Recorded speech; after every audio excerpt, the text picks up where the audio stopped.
What's up, man? Oh man, what's up with you? I just got back from a trip. Yeah, where'd you go? Man, we just needed to get out the fucking house. To be honest with you, just better for my mental health just to not be here all the time. Yeah, So we just took off, way. and then we went to Chicago first, and just because Tiffany had never been to Chicago, so we just hung out there for a little bit. And Did just y'all really see, walked around, took pictures. Did y'all see Mothman? No, I did not see Mothman. Do you know what I'm talking about? It's kind of ringing a bell, but refresh my memory. Apparently, people have been spotting a flying creature the size of a man. Looks like a moth. Hey, I'm going to go ahead and believe it. Chicago? Yeah. Chicago? Yeah. Mhm. Why not? At this point, It's 2020. true. Yeah, it's true until proven false in my That's book. right. Yeah, that's the way we're gonna work on this podcast. It's true until we can debunk ourselves. Yeah. You know, we hung out in Chicago for a day, and then we went over to the Detroit. How is Detroit? Man, it's cool.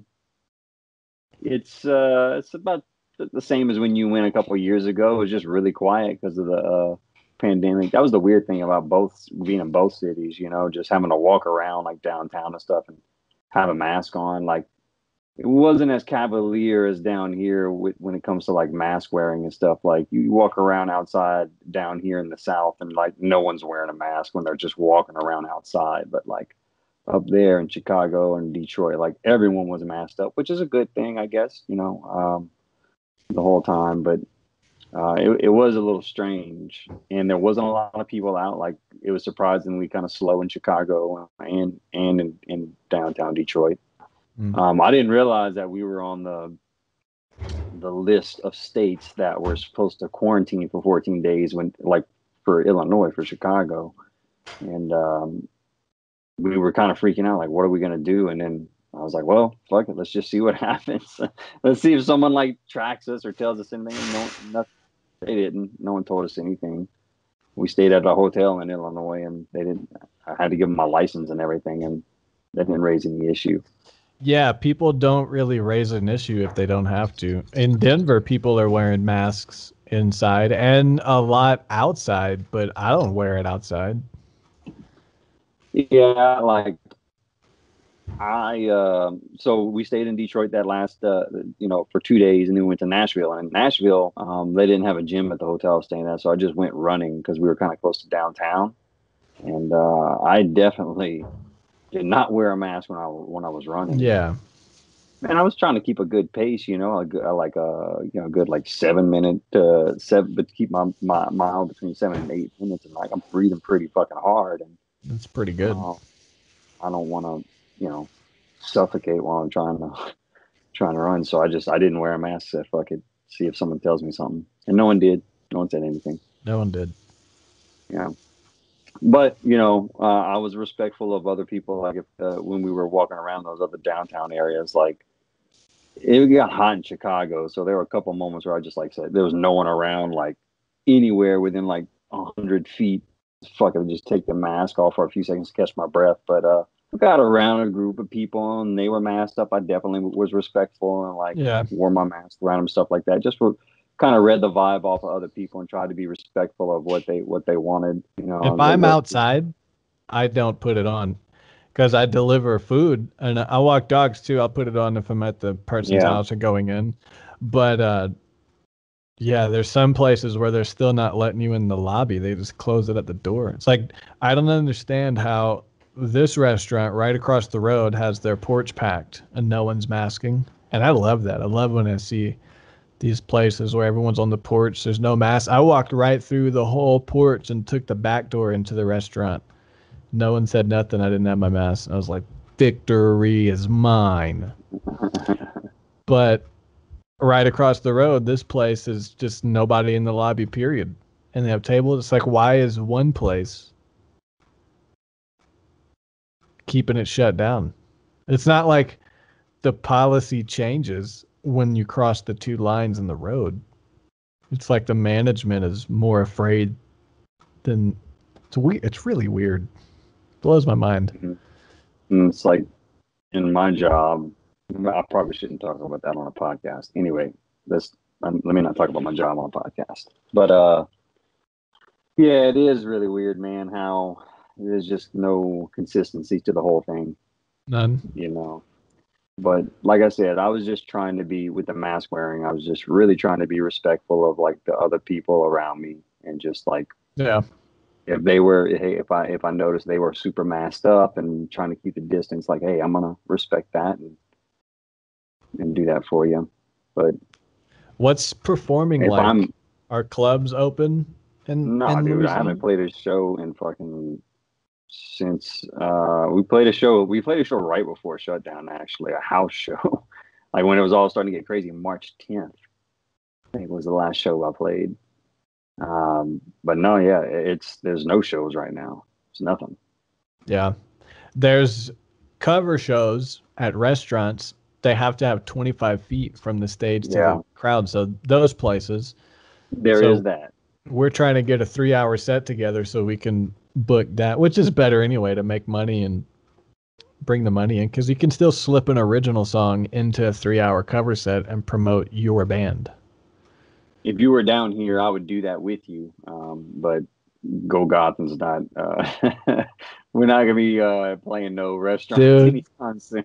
that would be so funny, man. Like y'all dressed up like that, but on a small set, like I've playing I've Take It told you. Easy. I've Yeah. Oh my God, that would be fucking hilarious. Oh my Actually, God, dude. Take it easy. Makeup and with your 7 string.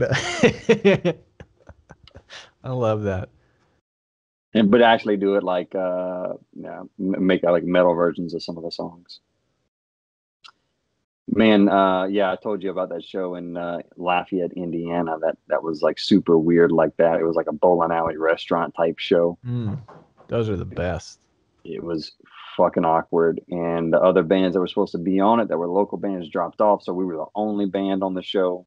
So it was extra awkward. It's not like any of those people were there to see us, you know. Dude, And yeah, what part of the year was that show in? oh man, Was it at least it was during close the to summer. Halloween? Oh, okay. During the No. summer. So no, not even close. It was like hot. So we walk in there full costumes and everything, and like everyone up in there's like, what the fuck is this? I would almost And we start playing rather death metal, that. man.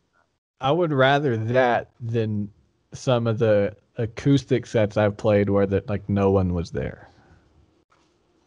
It's just so ridiculous. Like as a band, you can walk out there together and be like, well, that was fucking crazy, wasn't it? That was ridiculous.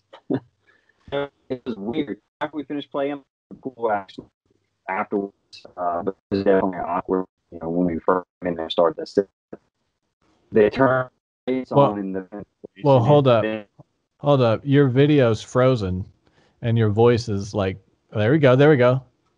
all right, I You're don't coming know back. what's going on. All right, cool. I guess the feed. No, yeah, I don't know what happened there. My, How's your internet? Mine's pretty solid right now. I have a good connection.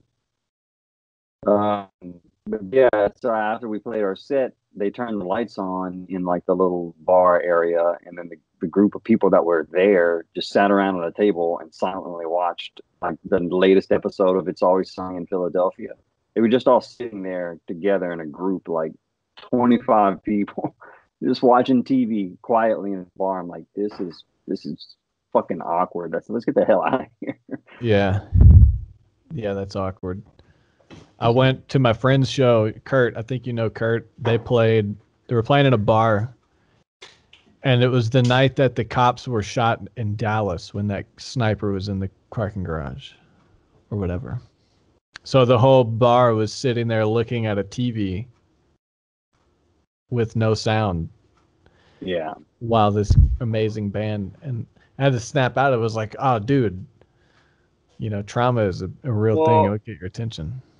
at least that is like better than people just sitting around watching It's Always Sunny in Philadelphia together at a bar, like they're in someone's living room. It was just really weird. The strange vibe in the Midwest. How's y'all's Twitch stream going? Are y'all getting more viewers? More than 2? Yeah, we're doing good with that. Is my video freezing on your end? No. Okay. Not really. Yours is still really choppy. Like it's not. And on my screen, mine looks fine too. So I don't know what the deal is. Okay, so maybe it'll record fine in the video and I'll just ignore it. If I don't lose your audio, because your audio is like, it'll warp in and out. And I don't know if it's your Bluetooth with the feed, but I don't know. I mean, for the most part, it's fine for audio, but. I mean, yeah, I can go to a plugged in connection, but we'll see how it goes. Did you watch the fights last night? Yeah, I did. Which ones did you catch? I was really tired, so I'm not gonna lie. Like, fell asleep in and out of some of them. I definitely caught the co-main. So I watched Jan Blachowicz. I was so surprised. Reyes. I was too. I was expecting Reyes to kind of clean up. With him, just like movement wise and everything. Yeah, but, man, Jan was on top of it, dude. Yeah, he really dominated that. He did, man, because Reyes is like a former football player, so he's an athlete. Right. He's a true athlete. He's an athlete, and a lot of people think I thought he beat Jones. I mean, he was. Other people rewatched the fight, rescored it, and were like, no, Jones won. But I definitely thought he would dance around Jan and pick him apart. It was close. Yeah. That leg kick Jan landed on his ribs. I know. The marked instantly. Immediately, like in the slow-mo, before, when his leg came down, it was red. Like, it was that immediate, dude. In the slow-mo, it turned red. It's not like he looked real snappy. Like, you look at some guys and like they just explode and snap. But you could tell there was a lot of power behind each strike, each punch, and each kick. Like, there's just a lot behind it. Yeah, it's true. That Polish power. That dude was digging in. Dude. The kick, I mean, it didn't seem like that brutal of a kick. That's what I'm saying. Like, when I watched it, it's not like he's like exploding super hard. Like, it just was a heavy ass kick. Yeah, because Reyes big dudes in there. They're fighting. They weighed in at 205, but who knows what the fuck they're fighting at? Yeah, man.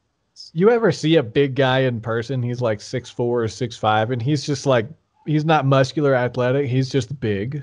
Yeah, it's insane. Like, and then you imagine that same guy, athletic and trained to fight. Yeah, these guys are big, man. Yeah, and then Israel Adesanya, that was insane. I mean, he totally shut down Costa. Kicked that dude apart.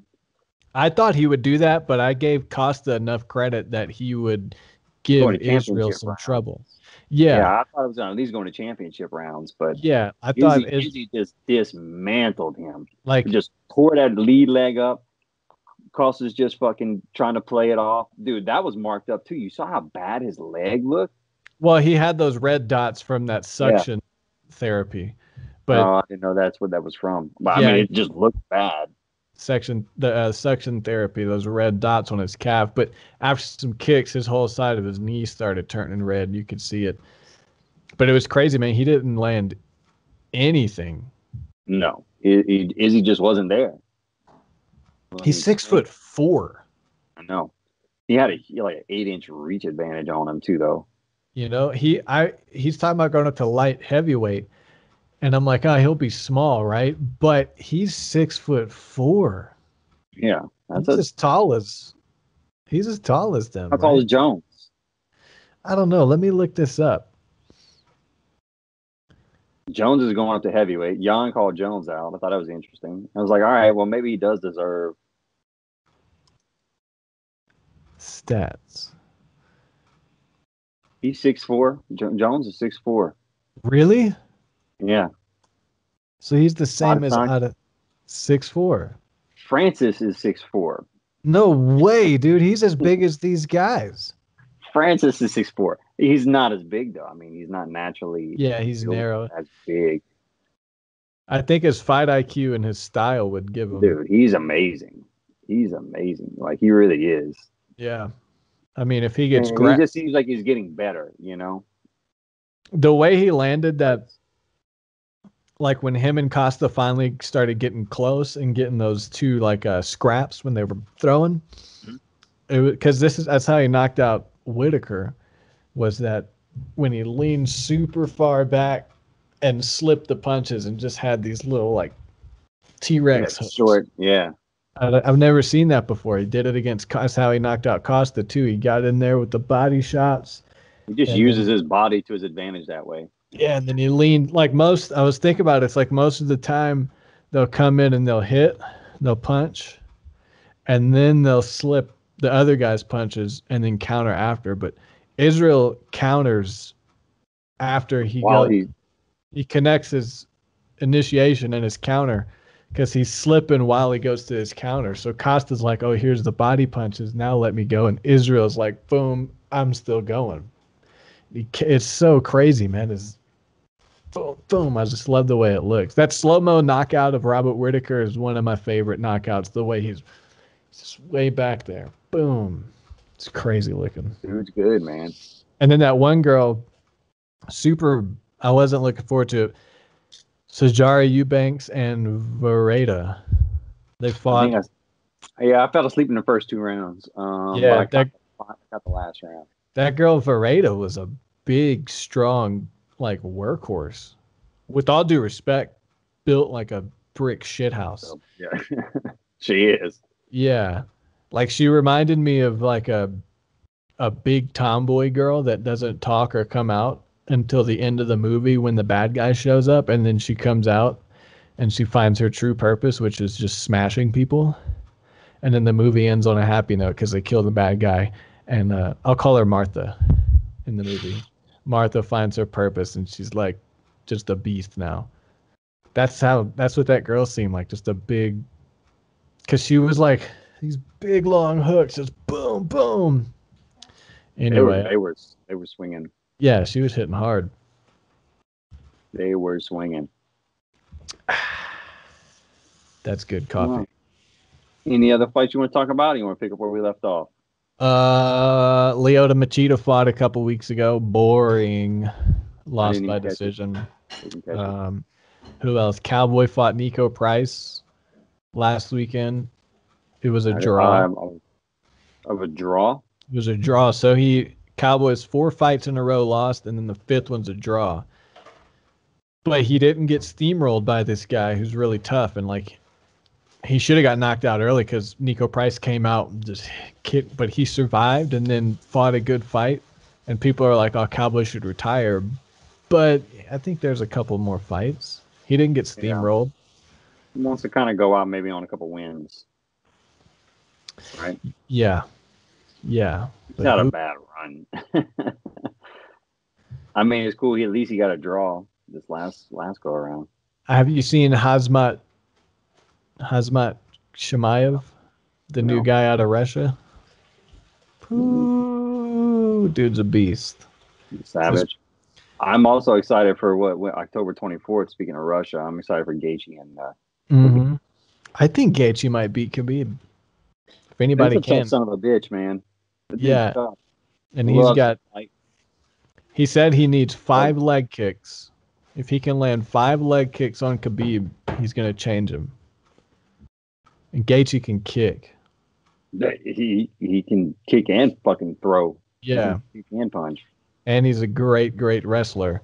So I think there's a good shot. Because Gaethje needs to land 5 leg kicks before Khabib can wear him out and submit him wrestling, which is going to take a lot longer than landing 5 leg kicks. And if he lands those leg kicks, you take away Khabib's leg. Nobody's been able to do that.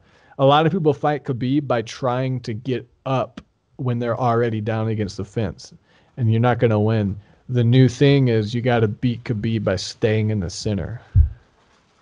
And Gaethje knows that. Their team knows that. So they're going in with this new understanding of how to fight him, training for that way.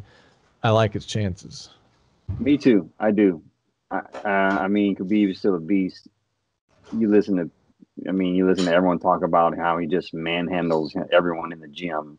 You know, he almost seems like he's unbeatable, but yeah, Gaethje definitely has a good chance. I was surprised at how well Gaethje did against Ferguson. Like, Yeah. just whooped his ass. Dude. I wasn't expecting that. Like, I was expecting like a much more even matchup than that. But if Ferguson would have had like 10 more seconds at the end of that round when he caught him with that uppercut, I think he would have finished him because Gaethje went down. But the bell saved him. That sucked. And then his team was able to show him how fucking tough he is, though. Dude, I mean, you could hear his jaw just clack, sound like a baseball bat with that just clack in the bell. Fuck. And then his team, you know, is like, hey, stay away from that uppercut, and this is how. So then they were able to stay because fuck. Dude, fucking listened. He listened. Yeah. So, man, let's get into this stuff, dude. Yeah. Where do we leave off? Let's see. Should I share my my notes on my screen? What should I do? Yeah, share your note. I'm gonna share mine when I get to my stuff. All right. I know we were wrapping our head around how we have the pyramid being both a time and a space measurement represented all at once.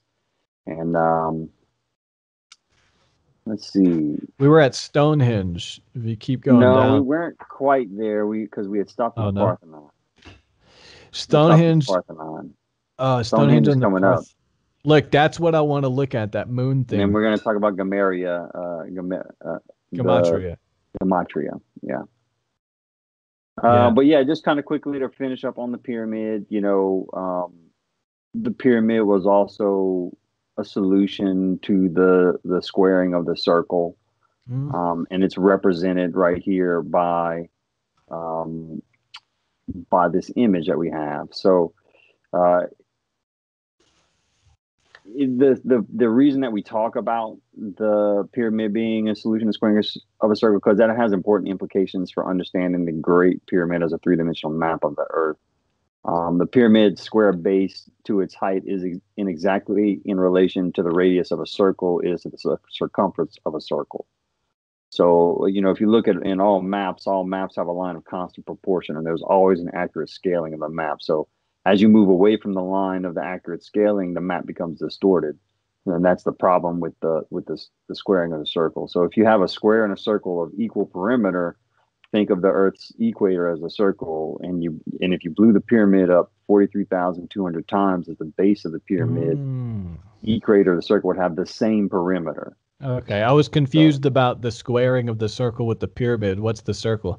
But it's the equator relative to the pyramid, and they're squared circle together. Yeah, so this square and then the circle, wow, same perimeter. Whoa. This outer green circle right here, and then pyramid. Yeah, and Stonehenge has that same layout. So when they built the pyramids, they built it as if like, hey, this is a three-dimensional model of the Earth, right? And you could basically take two of them and flip them upside down. That would be a representation of the Earth on a 1 to 43,200 scale. Anyway, moving on. The Parthenon is another example of that this geodetic data was still intact and passed down during the building of the Parthenon some 2,400 years ago. So this is the east facade of the Parthenon. It was 100 Greek feet. So we asked, right, what is a Greek foot? A Greek foot was a little longer than our modern foot of 12 inches. So when they went and measured the Parthenon, they found that the east face that we're looking at right here was 101.295792 of our feet, and then the width was 100 for the west was 101.3236163 for our feet. We have the length as well, and then they give us the latitude and longitude of Athens right here on this particular image, which will be important that we'll talk about here in a little bit. So if we take our American feet and we divide that divided by 100, because we got to figure out what a Greek foot is, we get the measurement of 1.0129 feet. Just a side note, fun fact, the Parthenon is made up of 22, let me double check that. See, I got this book, Sacred Geometry, Oh, nice. And it's like Who's it written by? Stephen Skinner, and it's nice. like short chapters that each covers a different general thing. So I used its chapter on Stonehenge and then extrapolated from that. And I got a lot of stuff on Stonehenge from this book, but then went into more stuff. And I was going to do Parthenon because it has a whole section on that too, but I didn't. So I'll get some more stuff on the Parthenon for our next episode Wednesday. Okay. But let me just make sure that fact is correct about, here it is, 22,000. I almost said 22 million, but I think it's 22,000 tons of marble. Parthenon was constructed in Athens between 447 and 438 BC to replace the old temple of Athena, which the Persians had destroyed. Remember we talked about the occultic one, how they destroy the old god and create the new one and demonize it? And that's how you control the new culture you took over? Interesting. I wonder if Athena was real. You know, those Greek gods, those are real. Mm-hmm. I don't know. We're talking about the great year, and when we kind of get to the end and the conclusion of it, that's a very real possibility if, they survived into the golden age of the great year. Can you size that window up? Yeah, I will. So our wonderful viewers can see it on their TV screens. How's that? You can see that? Yep. Okay, so, and then remember, like I said, notice the latitude where Athens is located. It's 38 degrees, 58 minutes north. So it's almost 38 degrees north, 37 degrees, 58 minutes north. So it's almost 38 degrees north. Can you make it bigger, like almost full screen? Just drag the corner down? Yeah. Yeah, there we go. Beautiful. So based upon these numerical and proportional relationships, augmented by extensive analysis of ancient structures, artifacts, and text in the sky, Stachini offer the following as values of the Mycenaean, Roman, and Greek feet. So if we look, we basically want to pay attention to the Greek foot, right? So the Greek foot is 1.0114064 feet. So that's a little different than the calculation we have right here of 1.0129, and it's a difference of 0.018 inch in excess of the length of the Greek foot as calculated by Stachini. It is acknowledged by architectural historians that the Parthenon was originally built to be 100 Greek foot in width. This would have made it to equal 101.14 English feet when built.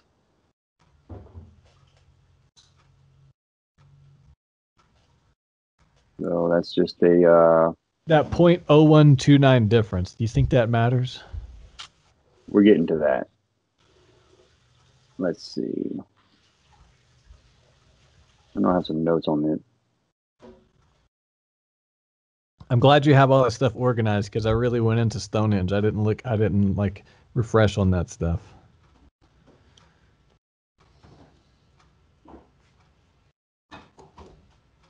I know this.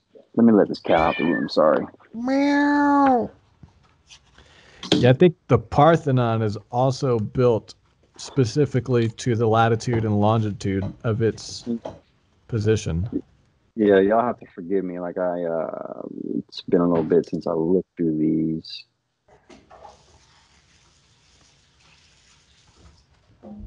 Okay, yeah, here we go. So we look at the length of 1 degree of the meridian at the latitude of Athens. Notice the number highlighted in blue right here, 101.1449 feet in 1 second of meridian arc. So once again, we have that measurement of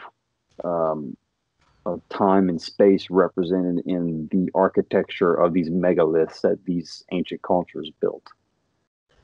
So I thought that was super interesting. That 101.4149. Can you bring that up again? Yeah. I was looking for the time and space numbers that you were talking about. Length? Right. Latitude.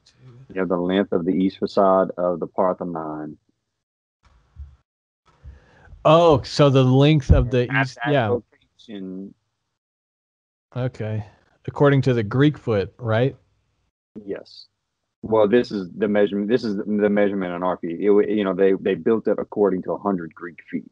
Right. So when you turn it into English feet, it's a difference of 1.1449. Okay. Well, Interesting. This guy Stachini also did his calculations of the Greek foot. So we did have a different that difference we're talking about is the difference of what we measured the Parthenon to be today, 1.0129, and then what the Greek foot was calculated by Stachini was 1.0114. That's a difference of 0.018, longer than what Stachini had calculated. So that 1.101.14 is the number that historians would have used, like when talking about the original length of the east facade of the Parthenon. So, according to its original building specifications, this number right here matches up perfectly with the amount of time it takes to travel 1 second along from that location on the Earth around the sun. Whoa. That makes sense. So the Parthenon's doing the same thing where in 1 second, right, the Earth it's the spins the same. distance. Right. Let's see if this might describe it a little better. So 1 second of meridian arc at the 38 degrees north latitude of the Clark ellipsoid is 101.149. That's only a difference of 0.05. And I know I have some notes right here underneath it. So remember that the Parthenon is not quite 38 degrees. It's 37 degrees and 58 minutes. So if we adjust for that 2 minutes of arc south, that 0.05 difference that they're talking about in this image right here basically goes away. So what we have is the Parthenon being precisely 1 second of arc of the Earth's circumference at that latitude that it's placed. That implies that somebody was able to measure the Earth with incredible precision, unless it's coincidental, which is highly unlikely, right before the existence of satellites and all the modern tools and technology that we have today. He kind of went on a tangent talking right here, right? So every Gothic cathedral that was built in its own cubit, and that cubit was based on the meridian length that the cathedral was built. So, even the building of the Gothic cathedrals 800 years ago, there's evidence that the tradition that goes back to who knows when, beginning with the pyramids, was carried through and extant all the way through the building of the Gothic cathedrals 800 years ago with this advanced geodetic knowledge, right? This advanced knowledge. And there are many examples of that scattered throughout the world that indicate that our ancient ancestors had very advanced geodetic knowledge. And then then we're going to get into some of the about measuring the Earth real quick. Measuring the Earth. See, we're taught that science came from the Greek times, and before that, they didn't have science. They were just hunter-gatherers. So in the Greek times, the dude that measured the circumference of the world more than 22 centuries ago was Eratosthenes. Eratosthenes was his name. So how did he do it? There's an obelisk at Alexandria, and the shadow changes in length over the year. So that might have suggested the method to Eratosthenes, because he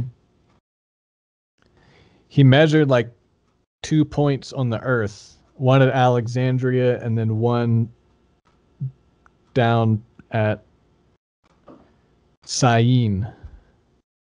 Alexandria is up north Egypt by the water, and then Syene south. So the obelisk, the shadow at a time of year, and then he went down to Syene and measured a shadow. And then the difference of the shadows and the sun rays and this and that and yada yada is how he estimated the circumference.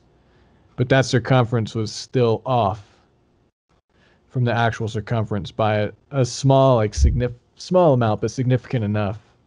So what I'm saying is, in the Greek times, the scientists that discovered our science, and they told us that's where science comes from, it was not as accurate as this super ancient stuff they never told us about. Right.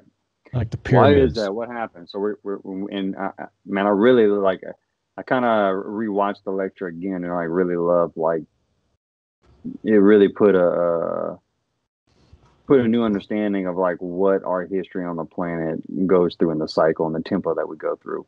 That was super interesting. You watched what again? I just rewatched the whole lecture again. Oh, okay.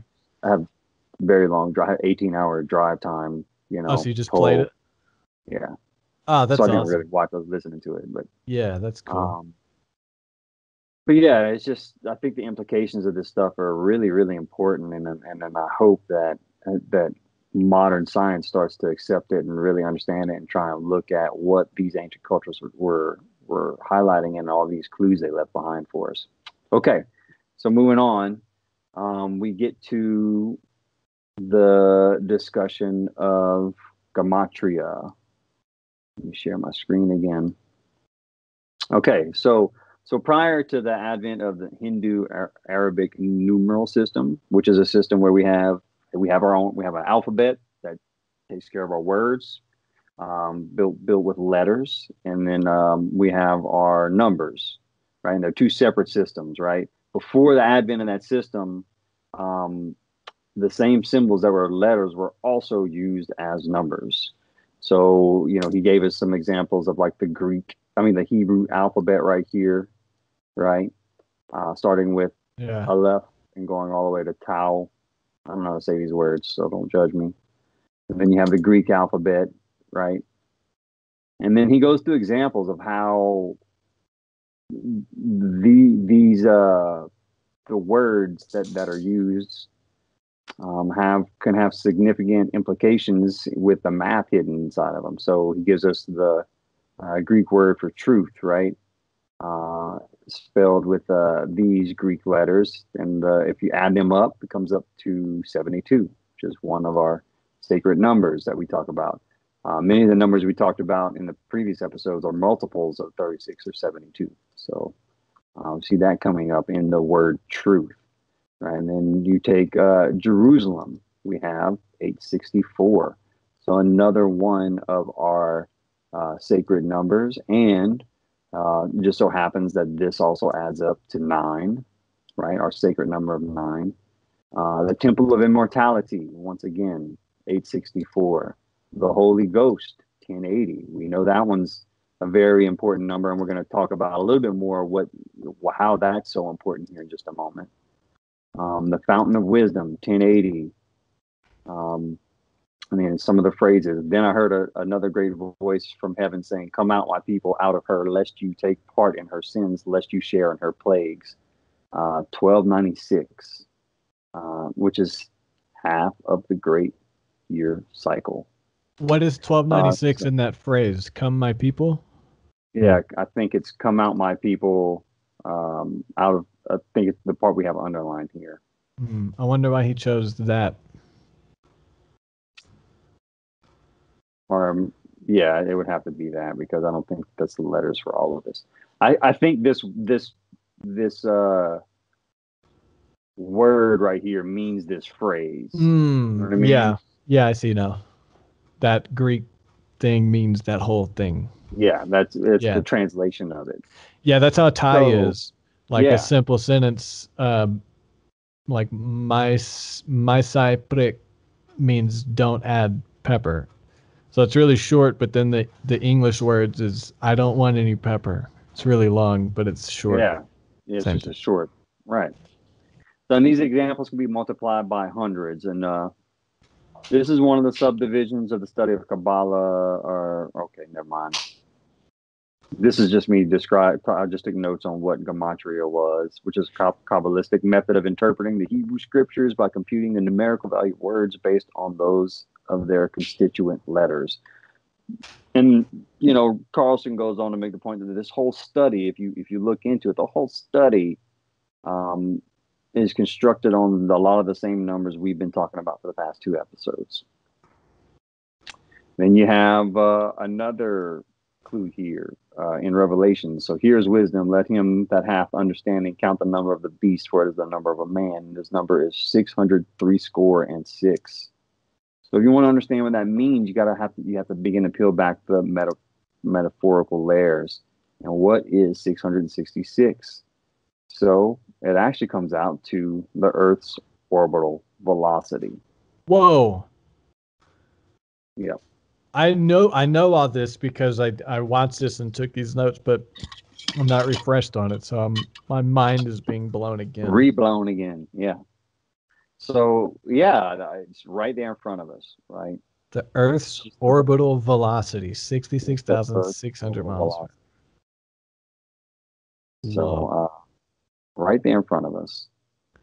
I wonder if the speed of light is equal to the number of degrees in one of these shapes, like 186,282. Is there an 1860 in one of these shapes?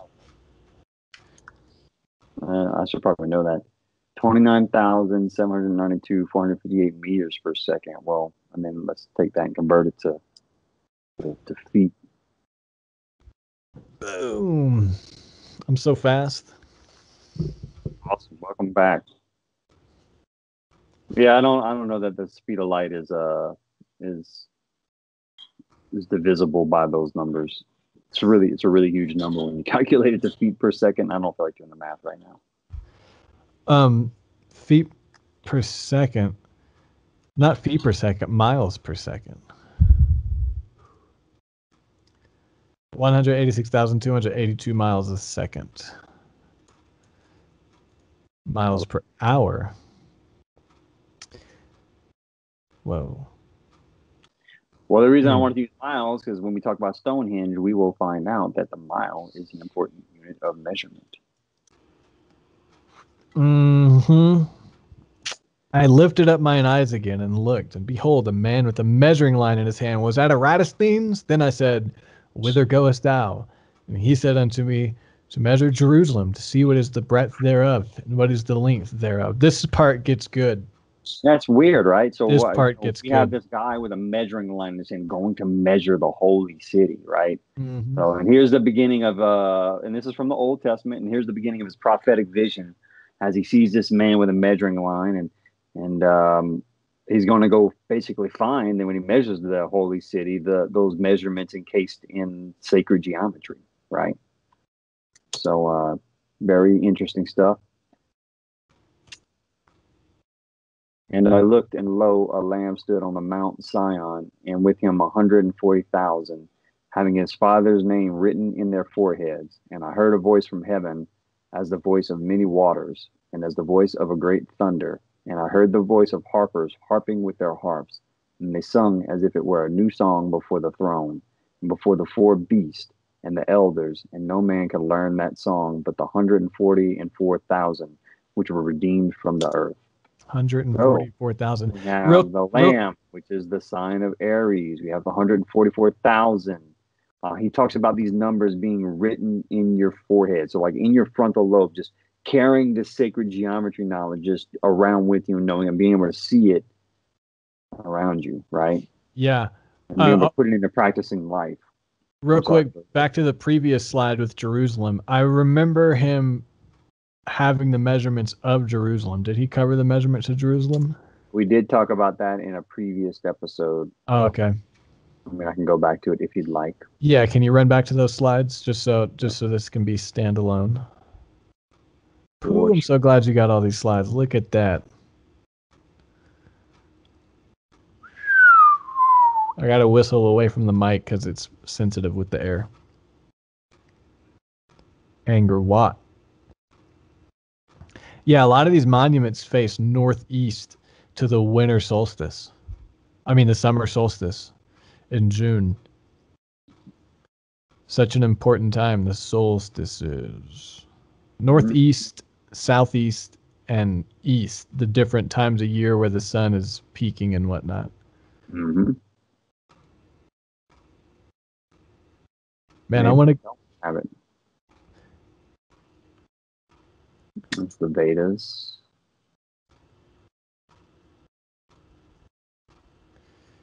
Yeah, this is relevant, right? We just talked about in that last verse I just read from. It talks about the four beasts. Yeah, the four beasts. That's the four. The four beasts were those four Platonic seasons where the catastrophes happened. The Belt of Orion. Damn. No Jerusalem measurements. I could have swore he covered that. I thought so too. Well, I feel like I would have come across it already. Yeah, because I felt like it was before the pyramids. I don't know. He got into the verses and whatnot after this. Well, then it would be up here at the top because this is just my continuation. Oh, okay, that's all good. Yeah, he does at some point in the lecture talk about the measurements of the holy city. And I just probably didn't take the screenshot of that particular point, but hey, go support Randall Carlson, pay for the lecture. Boom. It's 4 hours. Leave some stuff up to him to say. Yeah, exactly. Instead of giving it to you all for free. Yeah. But yeah, so we just talked about the four beasts, and here we have it in this verse once again, from the Bible, four beasts and the elders. Oh, look, I went back and grabbed it just to put it back in there. The four beasts. The four beasts. There you go. Crazy, right in front of our faces. Yep, and then he spent some time talking about Agora. I'm going to breeze through this real quick just because Agora is the idea of redemption, right? And he just went through like what the different meanings, like where it was derived from, and like how people may not have understood the underlying meanings of these words that we've translated over the years. Oh, this one, I took some notes on this one that you'll appreciate. I don't know why he talked about this. I'm going to skip past that. Yeah. But this verse was interesting. Having the glory of God, and her light was like unto a stone most precious, and had a wall great and high, and had 12 gates, and at the gates 12 angels, and names written thereon. On the east 3 gates, on the north 3 gates, and on the south 3 gates, and on the west 3 gates, and the wall of the city had 12 foundations, and with them the names of 12 apostles of the Lamb. So while he's talking about those gates, I just want to throw in real quick that I'm just going to read straight from this book. If you compare Stonehenge's layout with the rules of the Chinese practice of feng shui, you will see it has entrances rather like the gates of feng shui. The gates are northeast. Oh, yeah. Wait, that's north, south, east, and west, right?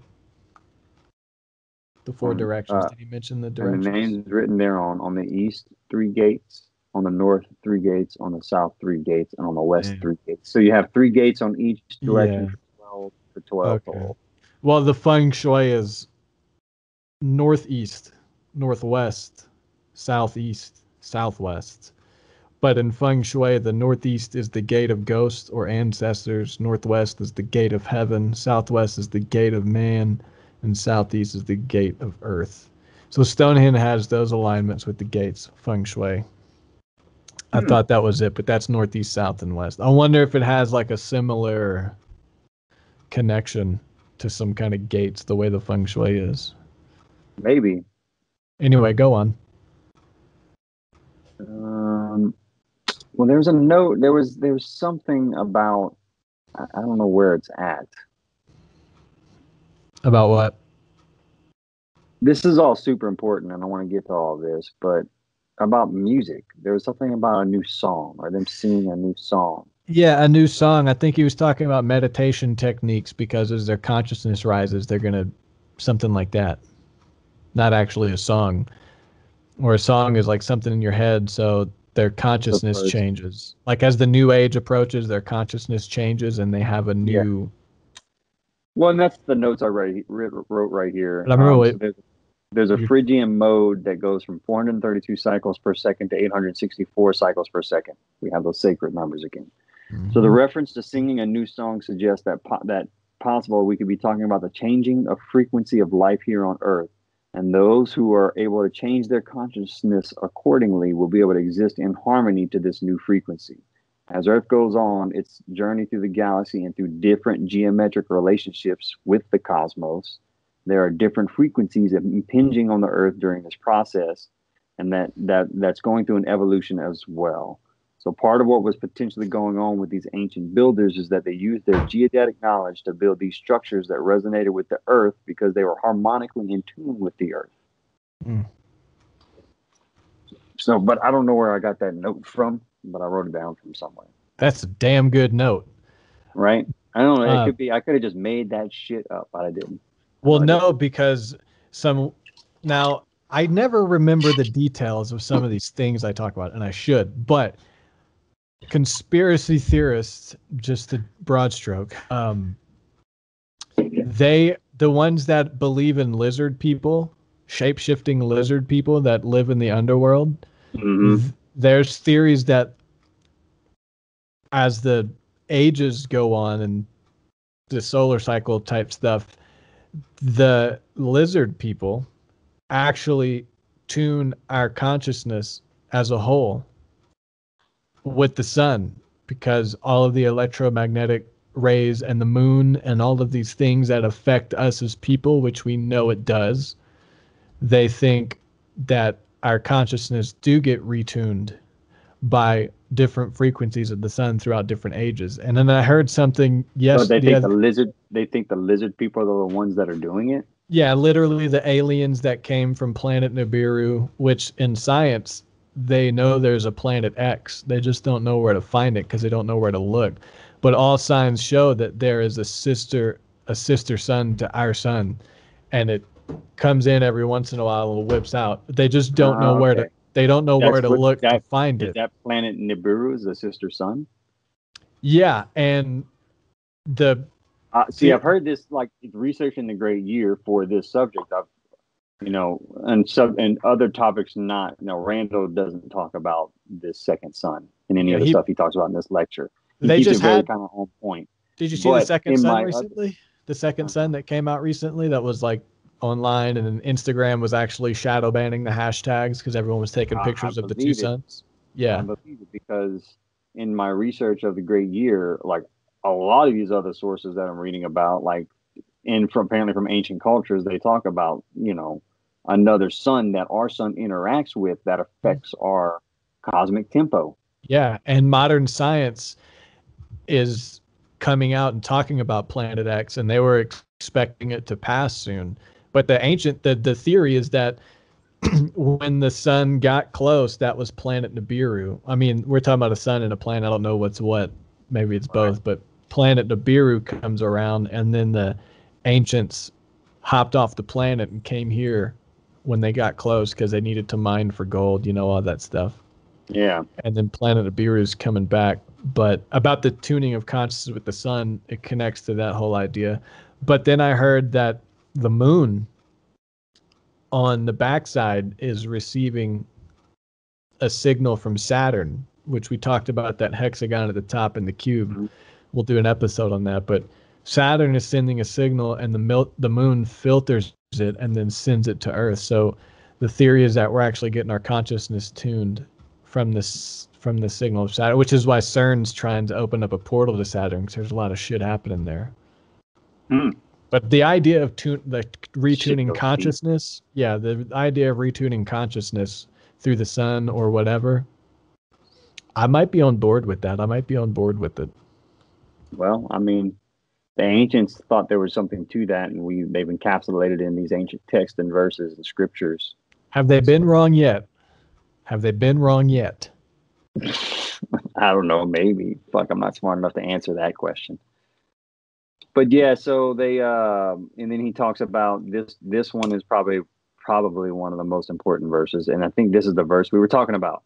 And he talked with me, and he that talked with me had a golden reed to measure the city, Jerusalem, and the gates thereof, and the wall thereof, and the city leath foursquare, and the length is as large as the breadth. He measured the city, and he measured the city with the reed, 12,000 furlongs. The length and the breadth and the height of it are equal, and he measured the wall thereof in 144 cubits, according to the measure of a man, that is, of the angel. The man. So, city is a repository of cosmic doctrine. Angel and other cultures were known as the gods. Their function within the cosmic hierarchy was that of messengers, right? Can you make that whole window bigger? This? Yeah. I mean, it's not going to make I see. My notes. Okay. Yeah, that's fine. Do this maybe. Oh yeah. If you widen it, if you drag it wider, you could get more out of your font. Yeah. So their function was within the cosmic hierarchy. I could just read it to you. Yeah, just don't cover my face. I trimmed my beard line. I got ready for this episode. I know. Shit, man. I'm sorry. I know. I got a haircut too. So we got to look good on the podcast. Hey, look good, feel good. Yeah. All right. Anyway, God damn it. See what you made me do.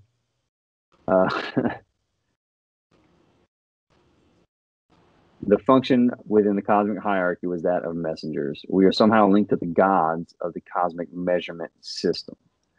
So, and then I went on to ask, what is a cubit and what is a furlong? I was just, as I was listening to it, I was taking those notes. And then, all right, so then I went on to define what a furlong is. So a furlong is 660 feet, which is an eighth of a mile.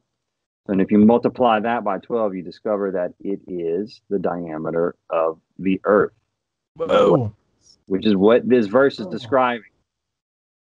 A furlong? Do say that again. Go back and say that again. A furlong is the diameter of the earth? No. A furlong is 660 feet, which is an eighth of a mile. So, and then, all right, then the verse is talking about the city was 12,000 furlongs. Okay. So if you take that furlong, 660, and multiply it by 12, you discover that it is 7920, or the multiple of that, right? 79,000 or 792,000, which is the diameter of the earth. Whoa, okay. Oops, excuse me. So Jerusalem encompasses the diameter of the earth. It is the city is the repository of the cosmic doctrine, the cosmic measurements. He goes in here. He talks about. Here we go. Horse racing. Yeah, that's where furlongs are still used today. They still use furlong in horse racing. And he talks about how a furlong is to an inch, how the earth is to a mile, right? If you were to do the calculations based on that verse we were talking about just now. And he does some more comparisons, right? So the diameter of the earth is 7,920 miles, one furlong, which 660 feet is 7,920 inches. The diameter of New Jerusalem, the holy city, was 7,920,000 feet. 7,920,000 feet is equal to 1,500 miles. 1 mile is equal to 5,280 feet, which is equal to 1,000 paces of 5.28 feet. So how they calculated the pace back then is where you basically walk with putting one foot in front of the other and counting every other step. That was a pace, and an average to 5.28 feet. Every other step, okay. I was thinking about that the other day. I was like, man, 5.5 feet, that's a big step, but it's every other step. It's every other step. And then 1.5 miles is equal to 7,920 feet. So a pace is to a foot is equal to the earth, is the earth to the holy city, right? And then we basically have that ratio. It's 1 over 5.28. Whoa, badass. And we humans are ultimately designed in according to the cosmic measure. And here we have our relative proportions. Our relative proportions. Yeah, because everything's fractal and relative in the proportion. Can you see that well? I can let you expand upon that if you want. Ooh, that's beautiful.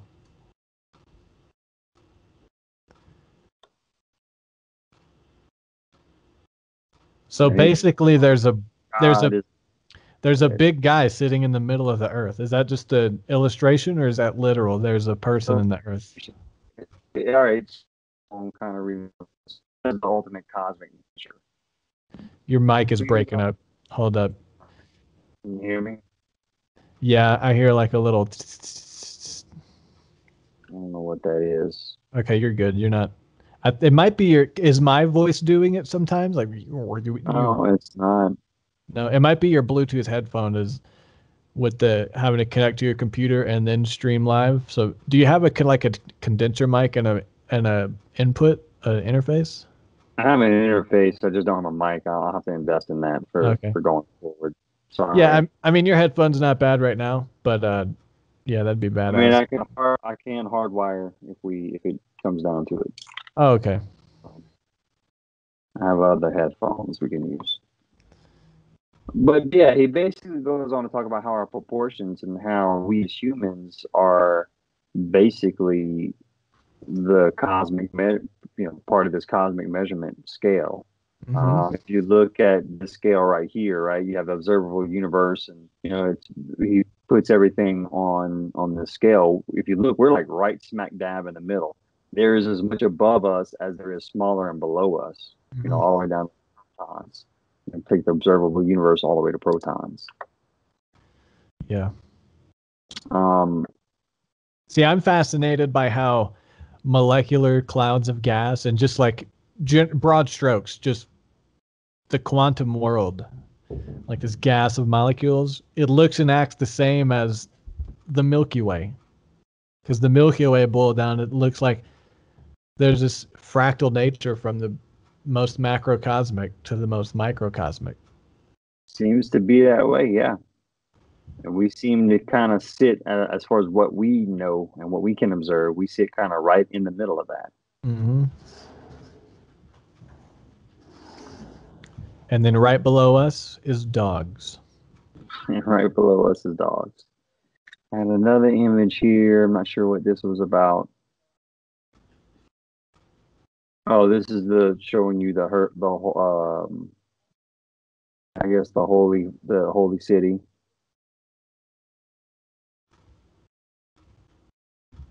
And then he shows basically kind of all together. He describes what the Hebrew cubit is, which is 18 inches or 1.5 feet, or the Egyptian royal cubit.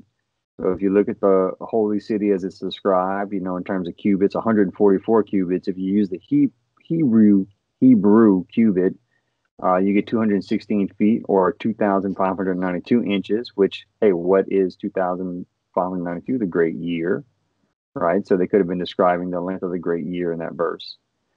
Then you have 144. If you use the Egyptian royal cubit, you get 248,688 feet, which the circumference of the Earth, which is 7920 times pi, is 24,881. Well, that's pretty damn close to that number.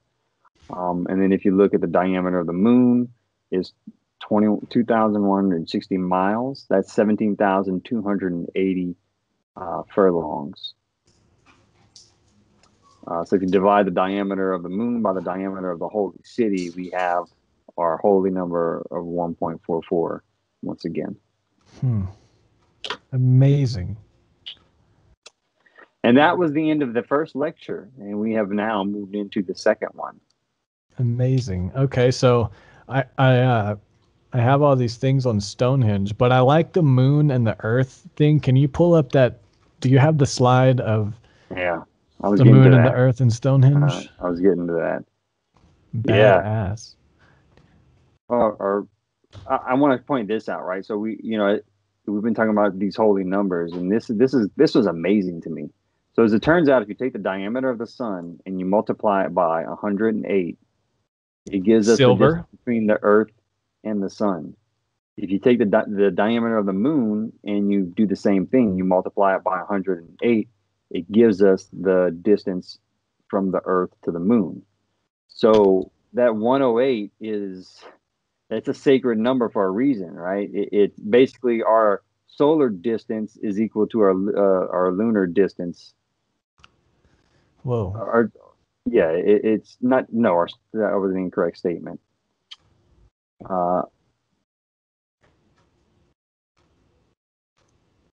basically, if you use that factor of 108 with the diameter of either the lunar or the solar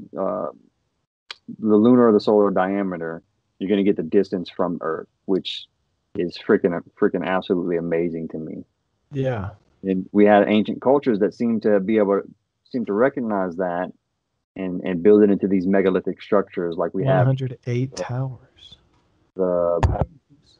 This tower in Cambodia with 108 towers. Oof. Do you want to talk about the? So then he goes on to talk about St. Mary's Chapel of Glastonbury Abbey. You want to kind of breeze through that real quick? Yeah, man, you're crushing it right now, dude. I don't want to stop you. All right. So, as legend goes, Joseph of Arimathea arrived in England in about 60 AD and presented himself to one of the pagan chieftains. And he was on a mission from God there with his 12 disciples. So the pagan chieftain said, well, in that case, here's some land for a temple. And he gave him 12 hides of land. Well, what is a hide? A hide of land is the amount of land necessary to support one family with basically subsistence agriculture. And that size was 120 acres. So if legend is correct, they basically gave Joseph of Arimathea 120 acres times 12 to build the first Christian church, right? So we have, if you take 12 times 120, we get our sacred number of 144 again. At the center of that 144 acres, he built a circular temple, and that was around 30 to 50 AD. According to legend, the circular temple was built in wood and then preserved in lead to to keep it up. But it still fell into disruin in around 500 to 600 AD. It deteriorated to the point where they rebuilt it. But instead of rebuilding it as a circular temple, they built it as a rectangular temple, which with exactly equal distance, where the diameter of the circle is exactly the equal distance to the side of one of the rectangles. So over time, that chapel fell into ruin, and the present day, in about mid-1100s, the present day abbey was built on top of those ruins. St. Mary's Chapel was built on top of the original rectangular temple, so that the dimensions were preserved. And then when we look at these dimensions, this 39.6 right here is very important. If you think about where we've seen that before. Is it 39.6 or 36.9? 39.6. Okay, then I mixed it up in my notes. Go ahead. The radius of Earth from the polar radius, right? Because it's different from the equator, but the polar radius I guess it would be the same either way. Polar radius from Earth is 3,960 miles. So we have a multiple of that they used in building this ancient temple. All right. Yeah, a lot of those Greek churches and those beautiful cathedrals and all of that Roman Dark Age stuff is saturated, like you said earlier, with the same philosophy of proportions and cosmological this and that and yada yada. And like they were trying to preserve this knowledge in these giant megaliths. And that's where the Rosicrucians, Rosicrucians and some of those secret societies, and I guess the Freemasons, which it's kind of been warped and changed or whatever. Yeah. People have a wrong idea, but there was this long-standing, I don't know how to say it. I didn't think of this before, but little secret societies that were preserving these knowledges that the Roman rule was wiping away. Yep. It was the whole witch hunt, where people that were holding on to these ideas, basically the stuff Jesus was teaching. The witches that we've been taught were the good people practicing the magic and this and that and yada yada. But anyway, go on. Yep. And I'm sure there were some bad black magic people that, killed kids and stuff like that. But generally speaking, the practice of these witches and the pagans, it was an exercise of the church to wipe out this knowledge that they didn't want around anymore.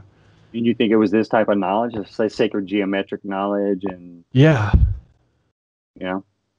I don't know enough about that type of history. That's why I'm asking. I mean, I believe you, but I know briefly from some things I read that At the fall of the Egyptian Empire, the Egyptian culture migrated into Rome, as well as a third culture, the Mayan, Mexican, Aztec. So that was the start of the Roman Empire? It was an amalgamation of those three.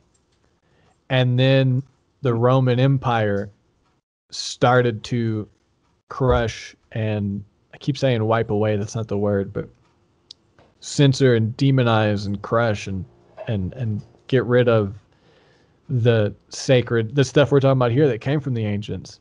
The Romans, it all came together, and then the Romans wiped it out and did their own movement forward, which is what we have now. Because in 33 AD, 30 AD, it was Herodotus that actually started the legal, like it's illegal to practice these pagan things. And when, like we talked about, when you take over the culture, you demonize their god, turn it into something new, and create this new culture. So anybody holding on to that previous culture is part of this demonized group that the new masses are. So it wipes it away. And that was how the Egyptian and this other culture and the Roman, it all came together, and then Rome took it over and started covering all this stuff up. And it was the pagans and the witches, and that's what the witch hunt was, basically. That's fucking crazy. Yeah. And how long ago was the Roman Empire? Man, I don't know, but the shit started hitting the fan. You know, at 200 BC was when some things started to come together, and then 30 AD. You know, Jesus is the same age as the year when Herodotus started wiping out the pagan practices that are what Jesus was teaching, that, you know, the real stuff. And I just thought that was weird, because Jesus was 33 when he was crucified, and that's when did it start with year 0 when he was born or crucified? I think it was when he was born. And he was and he was crucified at the age of 33. At the same time, the Romans were making, so all that stuff happened at the same time. It just makes me wonder. Yeah. Jesus was the first victim. He was the first victim of the deep state. That's wild. Wild way to think about it.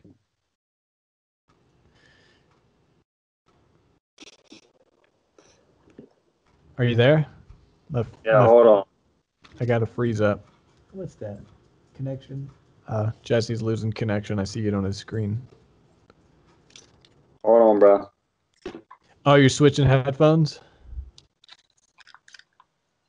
Oh, we got some pretty white ones.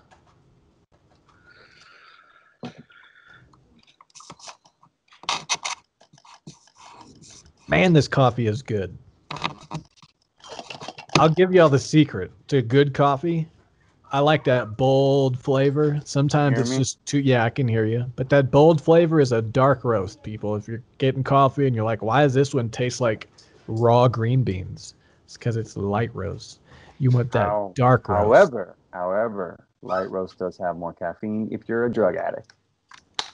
More caffeine in a light roast. I guarantee it. Look, Google it right now. Really?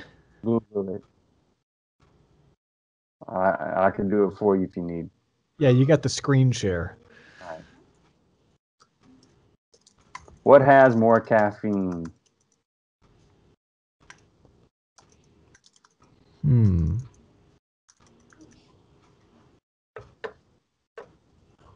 It depends. All right. Why did you go into a fucking blog about it? This is not about coffee. All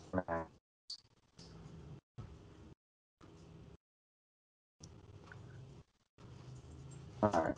Well, this turned into by volume. Here we go. By volume, there's more caffeine in light roast coffee than in dark roast coffee. This is because dark roast coffee beans have been roasted for longer and often become over roasted or even burnt. So there you go. Maybe it's because your coffee roaster sucks, but it isn't stronger. Espresso is stronger though, and it's a different roast. Yeah, but I think the method of brewing it also extracts more because the espresso uses super high pressure. Yeah. And it literally pulls oils and everything out, as opposed to brewing it. It just kind of washes through. So that might be why espresso gets more caffeine. Yeah, I wonder how cold brew compares. I guess it depends on how long you steep it for. Cold brew? Yeah. I would imagine it's pretty strong because it'll soak for like 24 hours. 48 hours sometimes. Yeah. All right, moving back. Sorry about the technical hiccup. Stonehenge. So if we go back to Stonehenge, Stonehenge would have been built 2,000 years before this temple that we were talking about, this circular temple that was built in what, 60 AD? Yeah, in 60 AD. So, what is Stonehenge? So, I'm sure you're going to be able to chime in a lot here, but Stonehenge is a series of concentric circles. As a bluestone circle, bluestone circle, which is this inner circle right here. Then you have a bluestone horseshoe. The bluestone circle has a diameter of 79.2 feet. The bluestone horseshoe has a radius of 39.6 feet. And coincidentally, that happens to be if you convert that to miles, that happens to be the radius and diameter of the Earth. And then you have the Stone circle, which is this outer circle depicted with this red line. It has a diameter of 100.8 feet, right? And he talks about the outer face. It has a diameter of 105.6 feet times, if you take that and you multiply it times 5, you get 528 feet, which is a tenth of a mile. So we have an even division of a mile represented here within Stonehenge as well, which would give us that the mile was in use some 2,000 years before the building of that circular temple in 60 AD. So the mile in that system of measurement, the imperial system, the American system that we use today, has been in use for a very long time. And then you have the average length of the sarsen stone lintels, which the lintels are these pieces of rock that connect the uprights. And the average length was 10.56 feet. The average length of those would be, if you take the average length of those and multiply it by 10, 105.6, which is the sarsen stone outer edge diameter. So if you go to the very edge of that circle, that's the diameter that we get. Multiply that times 50, you get a mile. You get 5,280 feet. So we have that multiple of the mile in there. Yeah, the 5 is a big one. We talked about that last episode. 1/50th, 1/5, 5 fingers, 5 toes, 5 this, 5 extremities. It goes back to the Vitruvian Man, the Da Vinci Vitruvian Man. But I say that because why would you pick 50 to multiply times that number? And it's because and Randall did go into probably more detail. I'm kind of flying through these slides in terms of like why he's doing this math and so on. I'm just getting to. I want to get to the point where we can see Stonehenge as the model of our cosmic relationship between the Earth and the Moon. Yes. All right. So, and we're getting there now. So, I kept thinking that this stuff was before. That's why I kept bringing it up, but it was way after. So I was ahead of myself. Yep. All right. So if we look, you could basically superimpose the Earth right there in that bluestone circle of Stonehenge, because it has the diameter of Earth of 79.2 feet or 7,920 miles. And then you have the radius represented of 39.6 feet or 3,960 miles. So we see that same relationship come up again. And then he superimposed the image of that rectangular cathedral, St. Mary's, right here stone circle. Say that again. Your voice is warping in and out. All right, and then on the headphones. I said this image he superimposed St. Mary's Cathedral on top of the bluestone circle to highlight its perfect proportions and how it would fit perfectly inside of Stonehenge like that. And as you can see, it actually could be the result of the squaring of the circle's solution as well. And then he highlighted how if you look closely at Stonehenge, you can see the seal of Solomon that linking the sides of the circles together. Whoa. So I'll let you ponder on that for a second. Look at that. This went above my head a little bit, but he said basically if you take the rectangle, which is in the relationship to the square root of 3 to 1,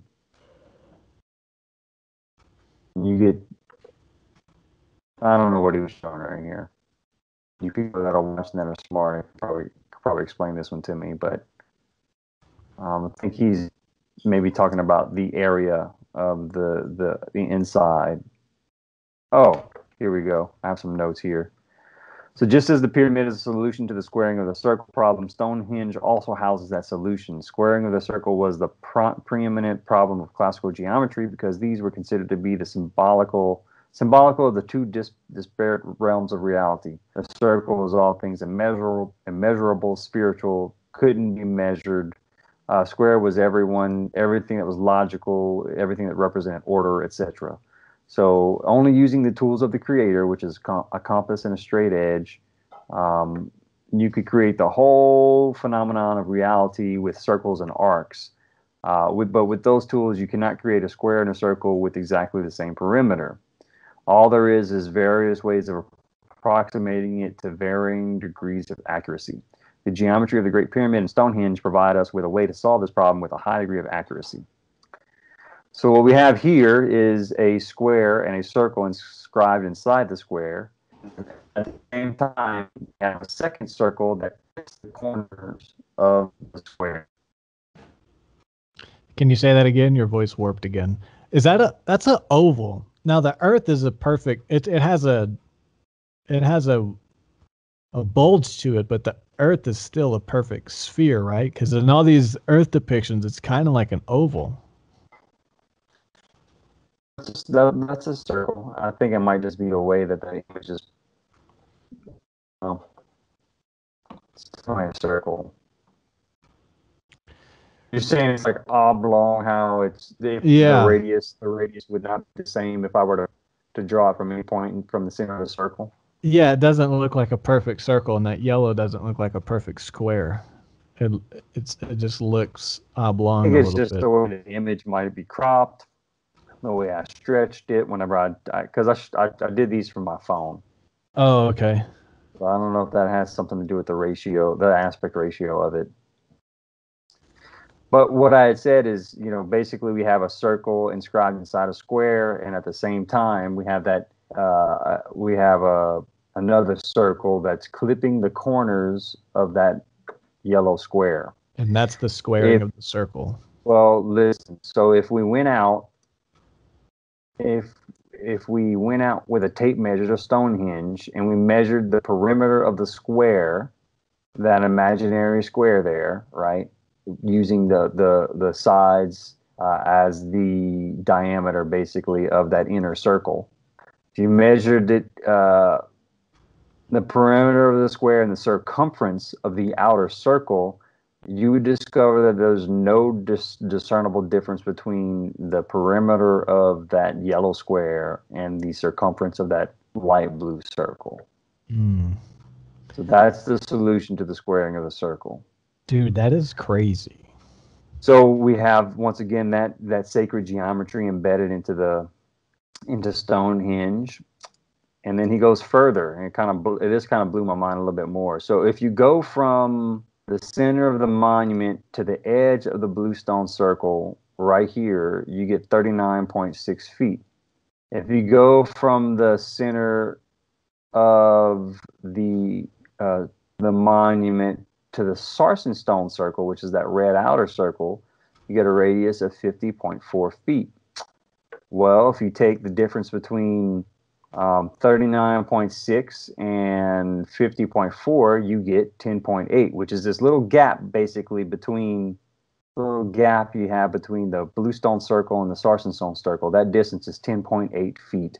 Well, what is 10.8? Do you remember? It's the diameter of the moon. It is the radius of the moon is 1,080 miles. So now if you draw a circle on the bluestone circle line, you get the radius of the Earth from the center of the monument to the bluestone circle edge. And if you draw a circle on the Sarsen stone, my favorite part.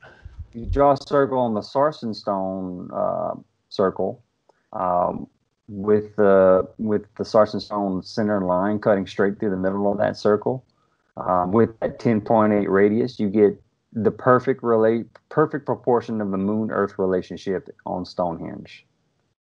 That's what I'm talking about right there. So here we have the squaring of the circle problem that gives us the ground plane of Stonehenge, and it gives us also the diameter. It also gives us the proportions of the Earth and the Moon. All in this one monument. Also set up, as you mentioned earlier, with cosmic alignment as well. Yeah, that's the avenue. It's called the avenue that goes through Stonehenge. Perfectly left to right in the picture is actually northeast of 49 degrees northeast. Stonehenge is facing 49 degrees northeast. So northeast, southeast.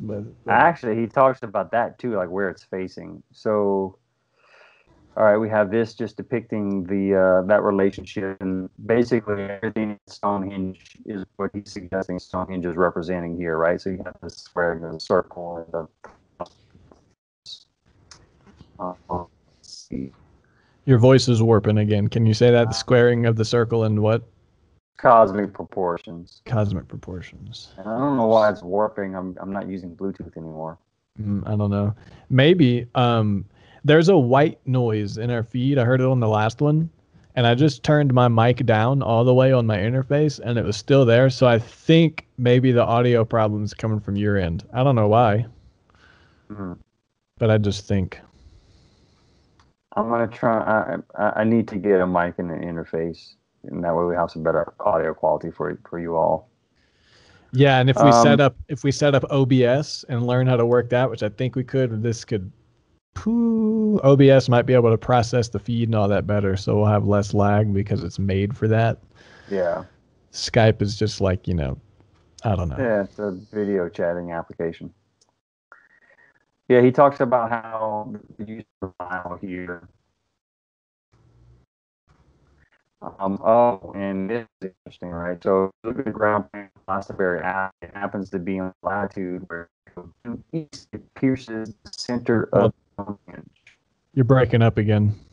Check. Can you hear me? Keep talking. Can you hear me? Not really. It's like Man, what the fuck? I don't know. My internet connection. Are you using the mic on your headphones? Yeah. Check your audio and your system preferences and see if you can set your input to the built-in input on your computer's mic.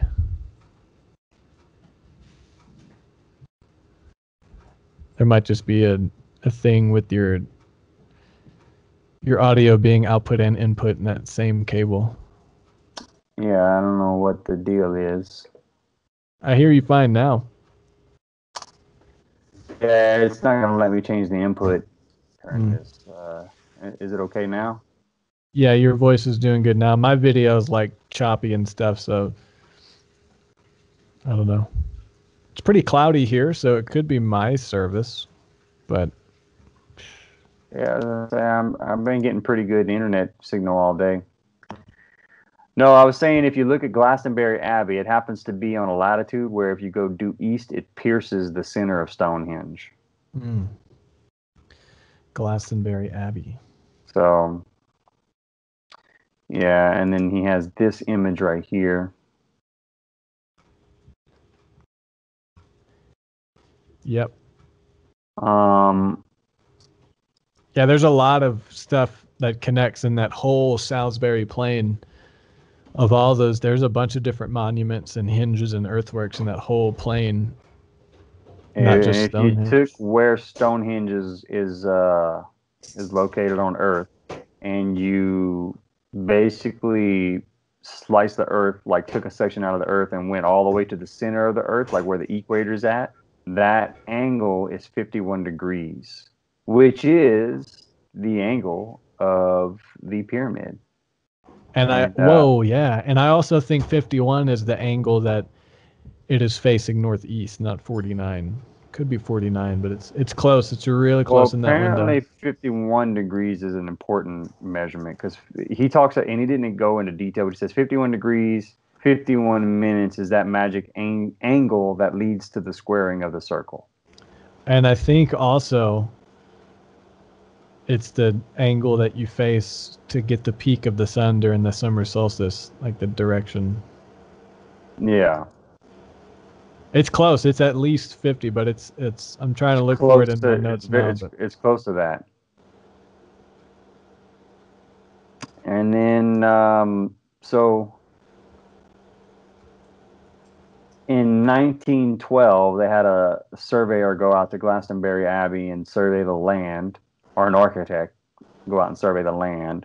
And what he found was that Glastonbury Abbey was laid out on a grid of squares that are 74 feet on each side. And there were 9 squares, right? So if you have 74 times 9, you get 666. Mm-hmm. They ended up firing him because they didn't like the implications of that. Being the number of the beast. Yeah, they fired him. Wow. Back in 12. Yeah, they didn't like the implications of that. But as we know from earlier, that's just referring to the velocity of Earth. So, and then as we move on, we move into some of the stuff here in Americas and mysteries of archaic America. So prior to the arrival of the Europeans, someone went all up and down the Mississippi and Ohio River Valley, building thousands and thousands of these giant earthworks, most of which have now been destroyed for modern development or just over time. Yeah, have fallen into ruin or disrepair. Yeah. Just to show you what some of these look like, this is Illinois. That was just giant mounds of earth, right? Yeah, and all these are aligned astronomically too, northeast, right? The study of these ancient earthworks revealed that they were laid out with precise geometry, and there's nothing in the old world, be it Egyptian, etc., that is more accurate or precise than the earthworks that were found in the Mississippi and Ohio River valleys. So there's a lot of these are artist depictions because, like I mentioned earlier, they fell into disruin and also just from modern times being plowed over for shopping developments and commercialization and shit like that. A lot of these got destroyed, but they were preserved by these artists that surveyed the land back in like the late 1800s, just going throughout this area before they got destroyed. So this is an artist depiction of the earthwork in Newark, Ohio. It was a huge complex that was laid out on a grid. Hold up. My window's frozen and it's got the other picture from Illinois up there. Oh. Hey, I'm gonna go tinkle. Oh, there we go. It's back. Yeah, man. I don't know what's wrong with the internet today, but it's just really glitchy. It's kind of frustrating. It's got to be aggravating for anybody like listening or watching. Yeah, I don't know, man, because it's all smooth on my end. That's why it's weird. Is it? Okay, so it might be me, and it could very well be that I'm running out of storage on my hard drive, so it's just making it slower. Could be your computer glitching out, yeah. Because I have 17 gigs available on my hard drive. It's not good. No, it's not. So maybe you can upload the video on your end to Yeah. Dropbox, and I'll take that one, not mine. Okay, go on. Continue. No, I was just saying this is an artist's depiction of the earthwork in Newark, Ohio, which was like basically a giant complex that was laid out on a grid according to the motions of the moon and the sun.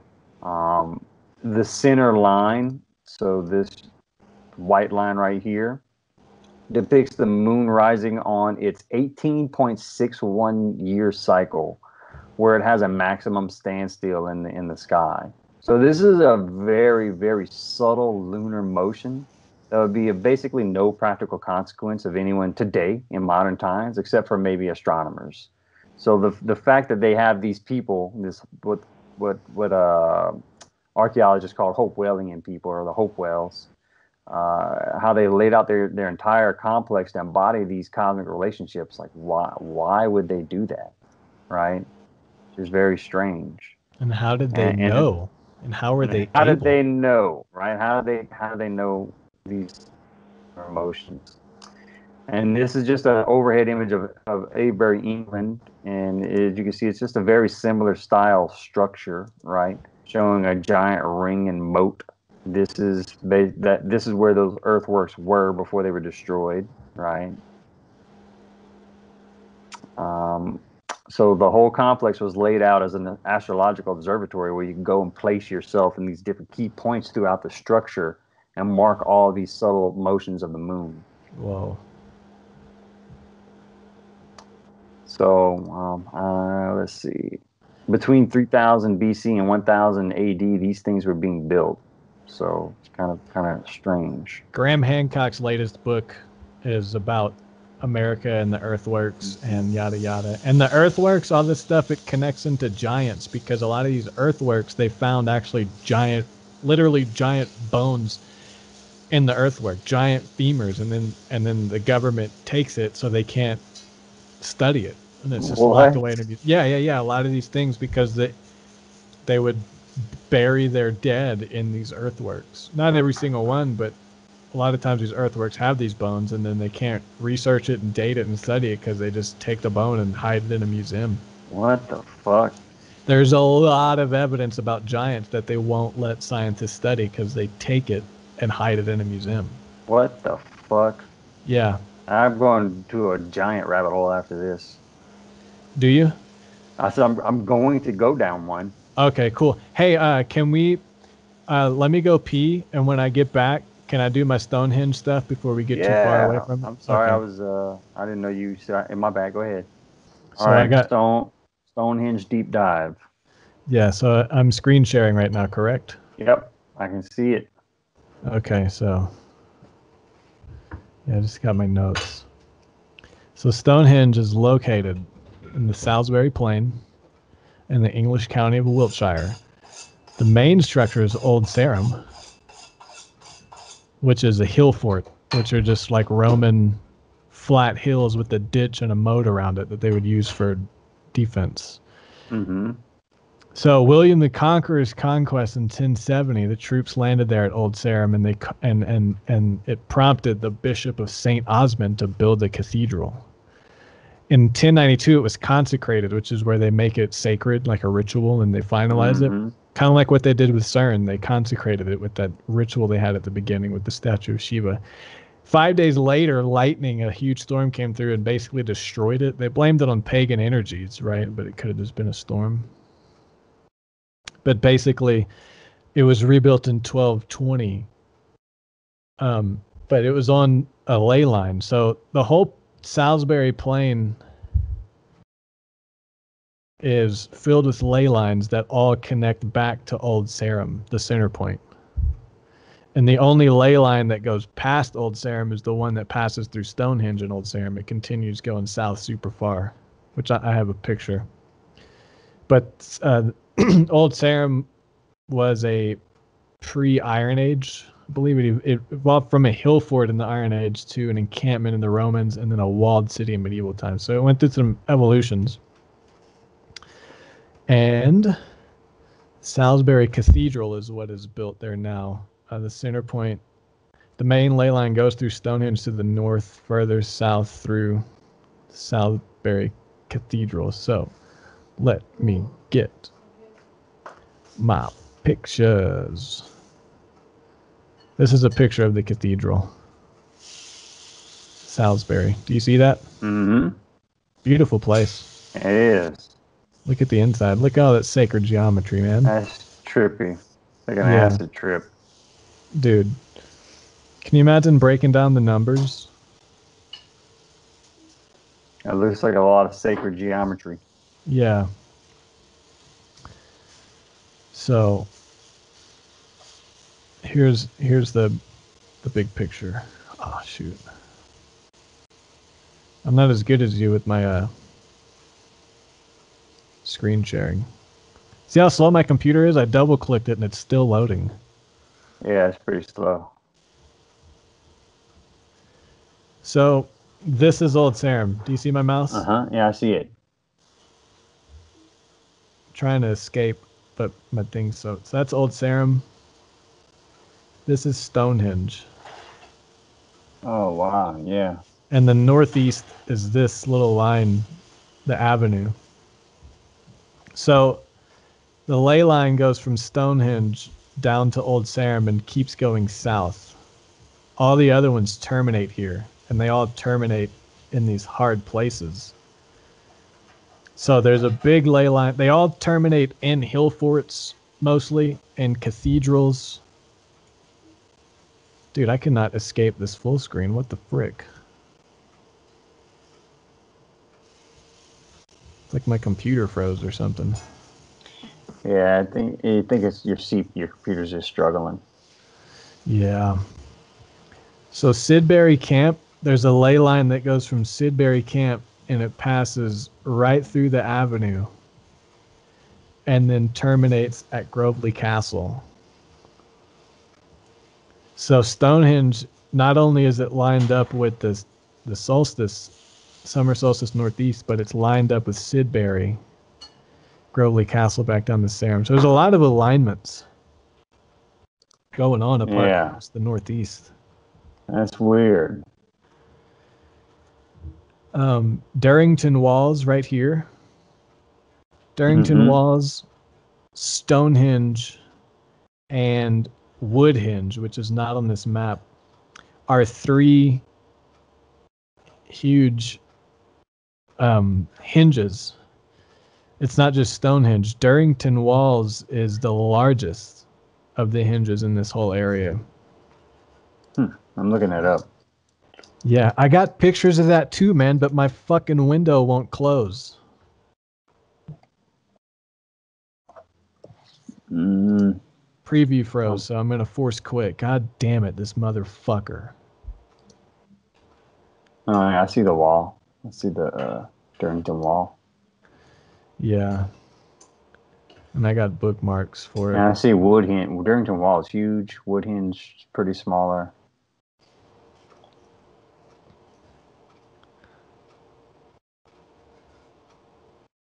Ooh, that shit is so slow.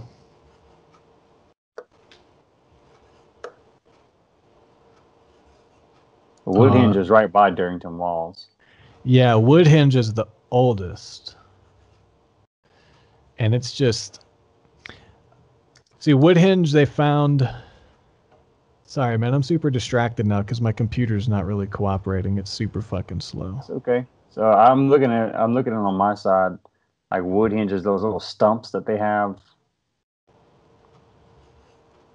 Yeah, it's tree timber stumps. circles, circular timbers. Yeah. Dude, what the fuck?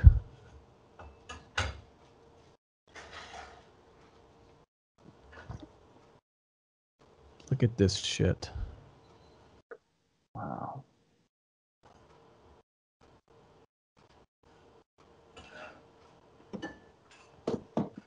There you go. Durrington Walls. It's just a big hill fort, just like all the other ones. It's just the big flat place. And I'll just go in order.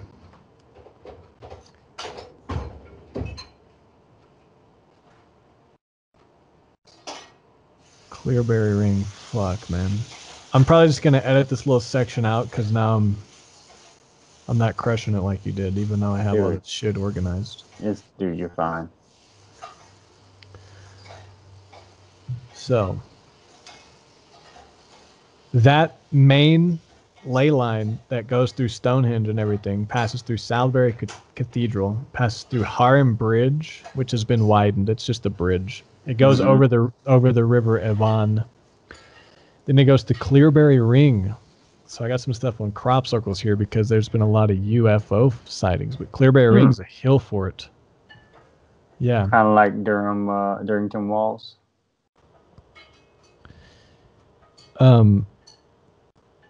Yeah. So these are the crop circles that were found near Clearberry Ring. Fuck. And I know that they came out and said it was 2 farmers or something that did this overnight, but this stuff is like see, like this is the one crop circle near Clearberry Ring. And this is the compass. It's the compass, and the compass star is also found in the Salisbury Cathedral. Yeah, this shit is trippy. And it's also facing in the direction of Stonehenge.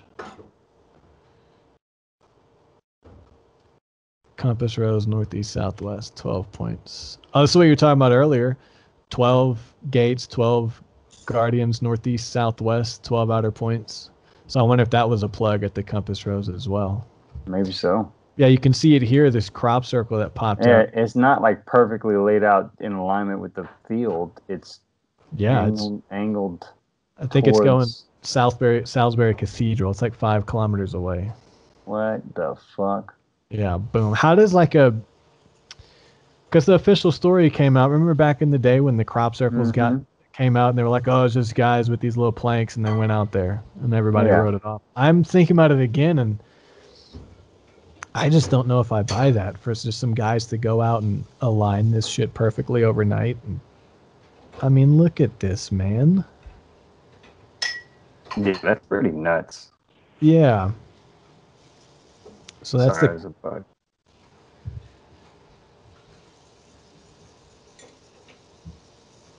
That's so fucking crazy. Yeah. Now I'm going to have to do a deep dive on giants and crop circles. I know. So that ley line passes through Clearberry Ring.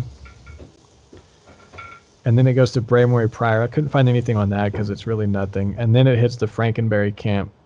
And that's in Hillshire, and that's where a lot of UFO has been seen. The ley line is 17.3 miles northwest to southeast, and some say it goes all the way down south to the coast. And Norman Lockyer is the father of archaeoastronomy, professor at the Royal College of Science, known as the Imperial College. He was interested. He discovered like the alignments of east and west, the Greek temples in 1890. And he kind of started all this stuff.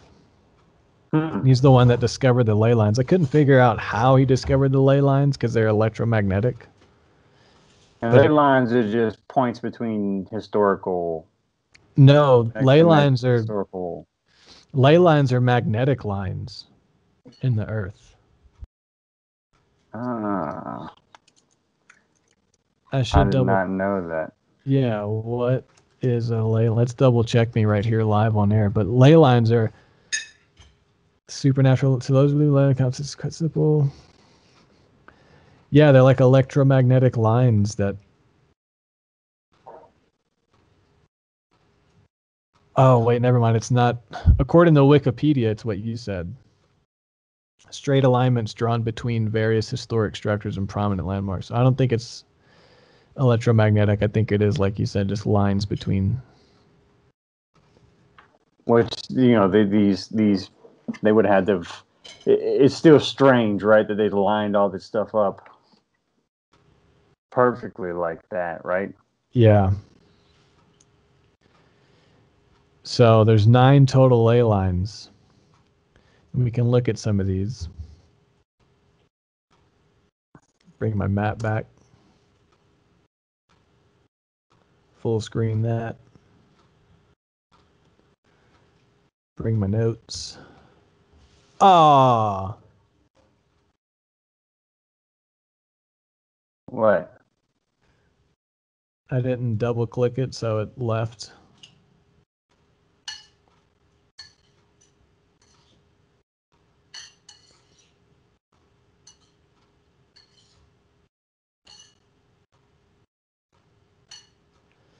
Figsbury Ring frames a view of Old Sarum. So a strong connection between Figsbury. That's one of the ley lines. Ley line number 2, which is here.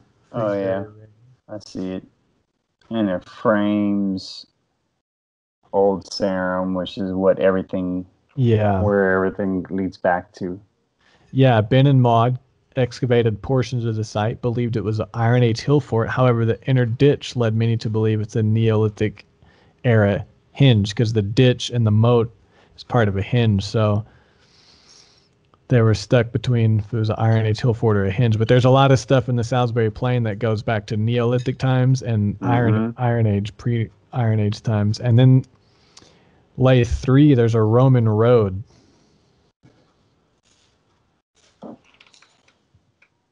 I see it. Yeah. Yeah, Lay 3. The Roman road actually follows Lay 3. Yeah. And then also the modern highway of A338 follows the ley line 4 up to Sidbury Camp. There's that triangle there.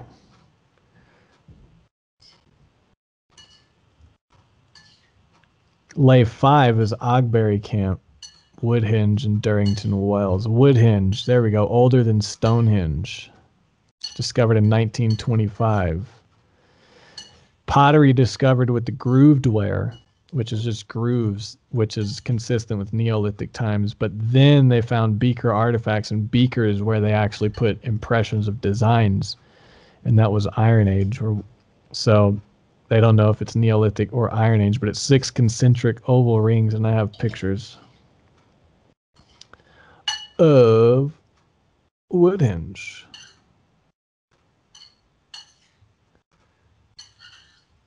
So that's Woodhenge.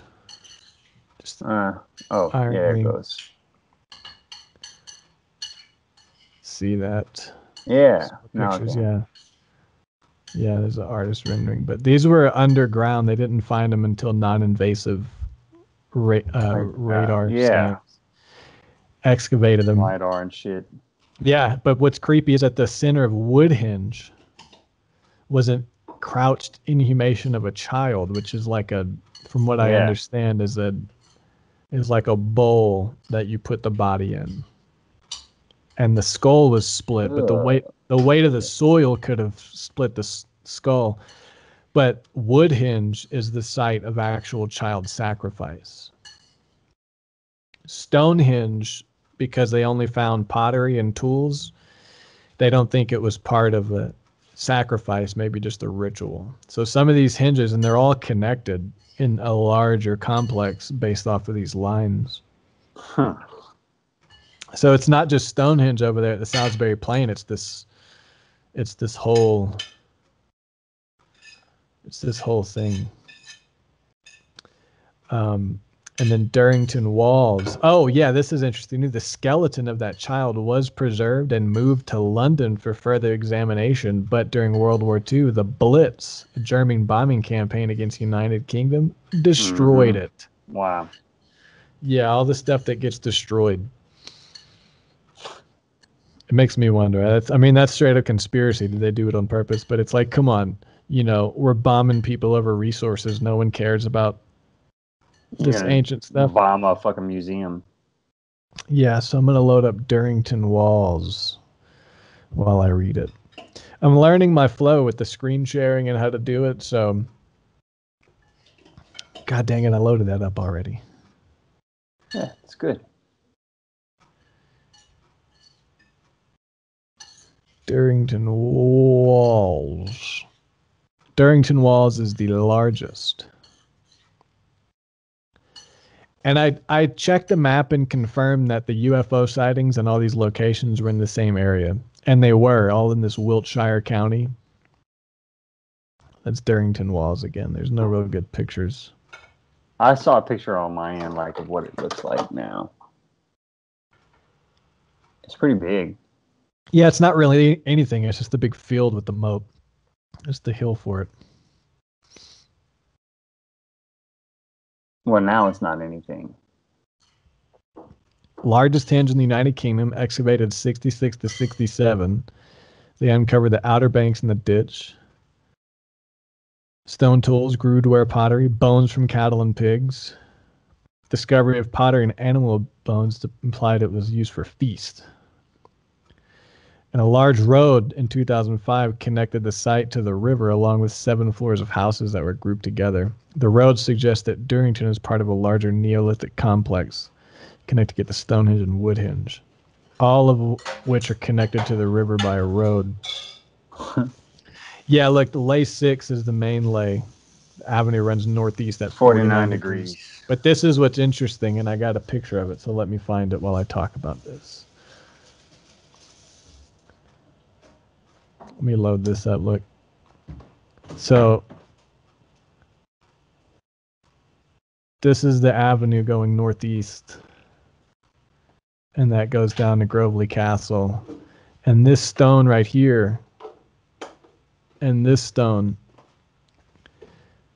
and this stone, and this stone, this goes to Old Sarum, and it all connects right in the middle. 51 degrees.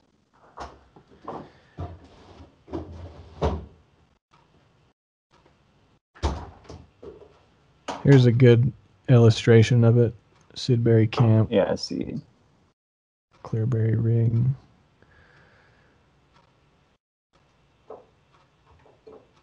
Clearberry Crop Circles. Avenue. Yeah. So Stonehenge, the avenue at northeast, and then it turns east, and then it goes southeast. But let me look up these details. So you can see that. Mm-hmm.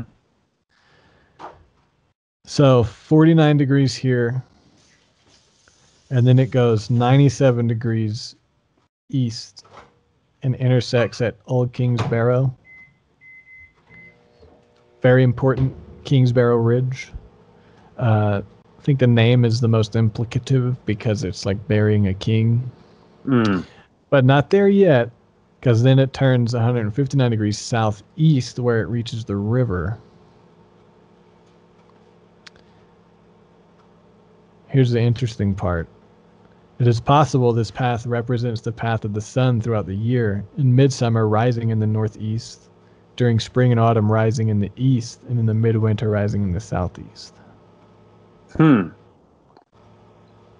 Be crazy that they mapped all that out. Yeah, and Kings Barrow, unlike other burials of kings, is the only ridge on the Salisbury Plain facing north and south, which allows this to perfectly intersect instead of the others, which are east and west. So there's something interesting going on there. That is interesting. Yeah. There's a lot going on with Stonehenge. It's not just the model of the Earth and the Moon. Yeah. Its location on Earth, its relation with the other hinges in the area, this avenue that you have mapped out. It's very interesting stuff, man. Yeah. See, I didn't know. I didn't know about Old Sarum and its relation to that. Like, and I noticed on the top of that map they have all kind of like is labeled with earthworks and stones and earthworks. Yeah.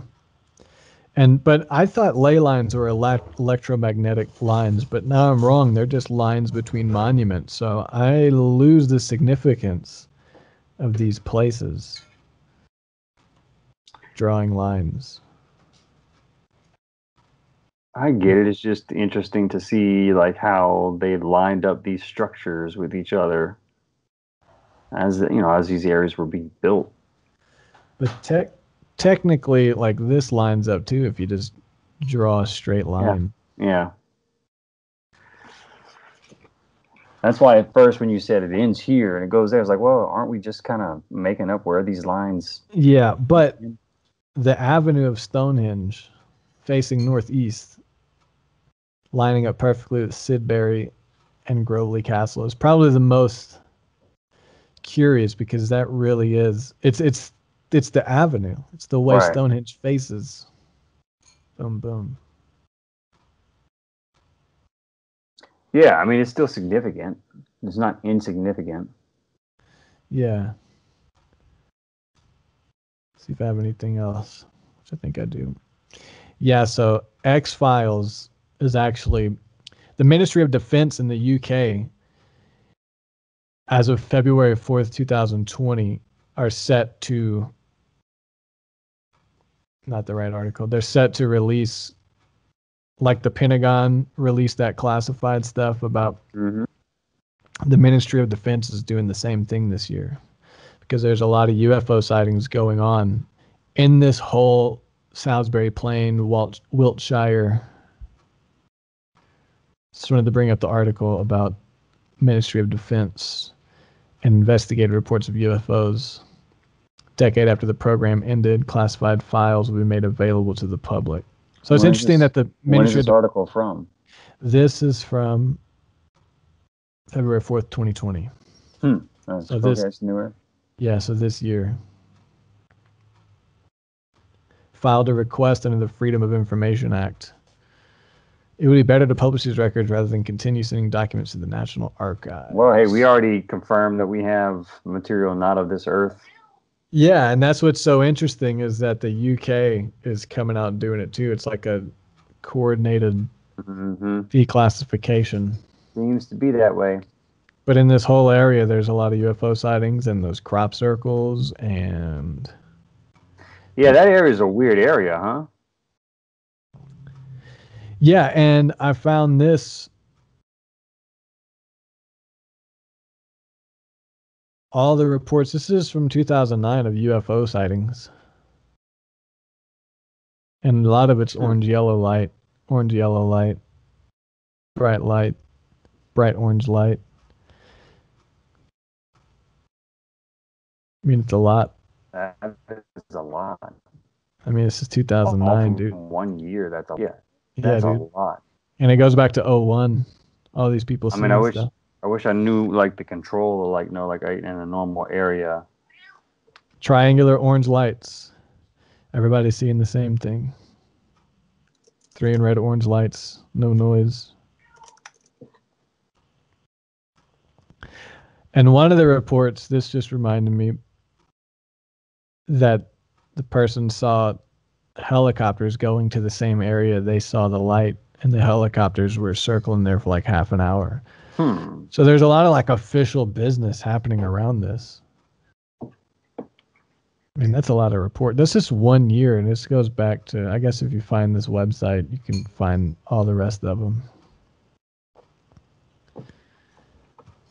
Yeah, that's significant. That's a significant number of sightings. Yeah, and I got a Google map saved so I can zoom out on this whole area. Fording and Bridge.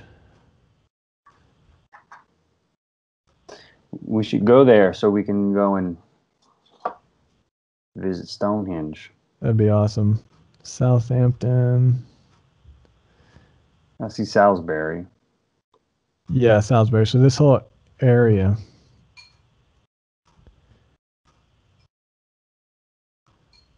One of these days, I'm going to get a faster computer that can zoom in. Fucking all these ads. Leave me alone.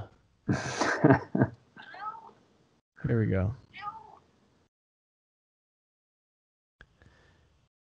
Yeah, Southampton. So this is my mark.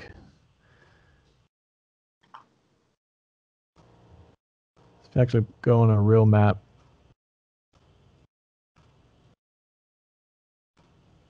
Stonehenge is somewhere around here, but yeah, you can find this stuff on the real map. And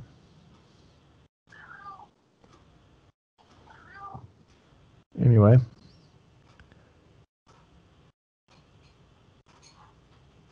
Figsbury Ring, crop circles at Figsbury. I don't think we looked at this. Yeah, look at that. Holy, that looks like a cat, lion. Yeah. But these crop circles are happening. Owl or a bird? That's the Figsbury Ring, a hill fort. That's the hill fort. So you got the flat circle with the ditch and then a moat. That's more that same type of structure that we were talking about with Randall Carlson's like lecture and talking about the American earthworks. Mm-hmm. You have that ring and moat style structure. Yeah. I just don't understand how some regular dudes can go out there and do this as a joke. That's a big area to walk that long overnight and, never get caught. You go out there with equipment.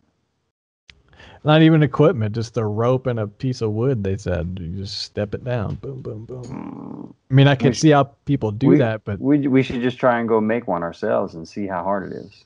Dude, we should. We should go draw a band logo. Illuminati Squatty Potty Podcast just across the whole field. Yeah, across the whole field. Dude, the aliens are into our show.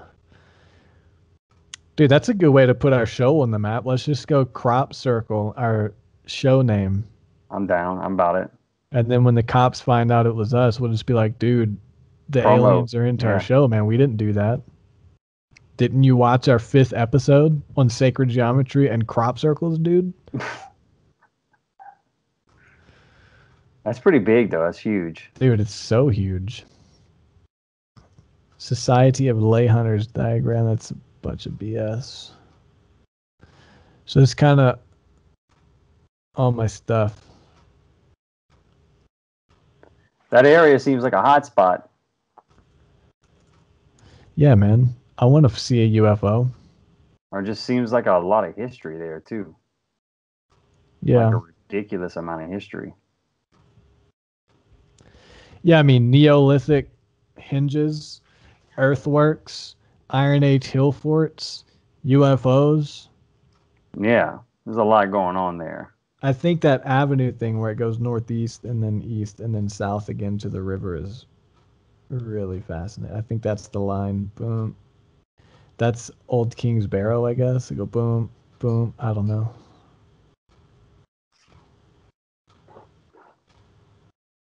This is where the Figsbury Ring UFO happened.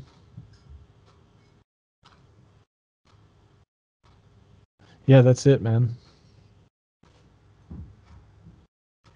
That is fucking crazy. I got to be honest, I'm a little let down that ley lines aren't electromagnetic. At least we learned something this episode. That's what we're here to do, is to look into it. We looked into it. I think we did our job on that one. Yep. Well, man, you wanna call it for this week since we're having kind of connectivity issues and pick up on the earthworks and rounding out this lecture on Wednesday? Yeah, we can pick up on that stuff you were talking about. Yeah, we'll pick up on the earthworks. Absolutely. And then we'll kind of give the conclusion of what does all this mean? What do these sacred numbers we've been talking about, the sacred geometry, these ancient megaliths that we've been talking about for the past 3 episodes, what does all this stuff really mean? What were the ancients trying to tell us? So you'll get that answer on next week's episode of the Illuminati Squatty Potty. Yes, podcast. You will. Or earlier if you go buy Randall's video and watch it. Yeah, or earlier. You could just go look this up online for sure. Yep. That was fun, man. But yeah, man, I cranked out another 2 hours. You crushed it. Give the people a little break to process all this stuff and finish it out next week. Mm-hmm. Yeah, Wednesday, right? Yeah, we do Wednesday. Yeah. And I got all my notes ready to roll, so. Cool, man. Badass. I'm going to clear my hard drive up so it's not as... Yeah, that way I can go back to my Bluetooth headphones because these things suck. Right. And they hurt my ears. Well, cool. All right, everybody. Catch you next week. Thanks for listening. Thanks for watching. DylanCrosier.com. It's got links to the band stuff we do and all that. And go Gotham. Go Gotham. Go Gotham TV on Twitch. I'm on Twitch too. Lil Lufa. Loufa. Lil Lufa. Lil Lufa on Twitch. Look him up, people. Yeah, follow me. I stream with my boy Steve-O the Maverick, and he's very entertaining. So tune into that. Oh, it's entertaining. I love Steve-O. Yeah. Well, all right, everybody. catch you, Jesse. Peace, man.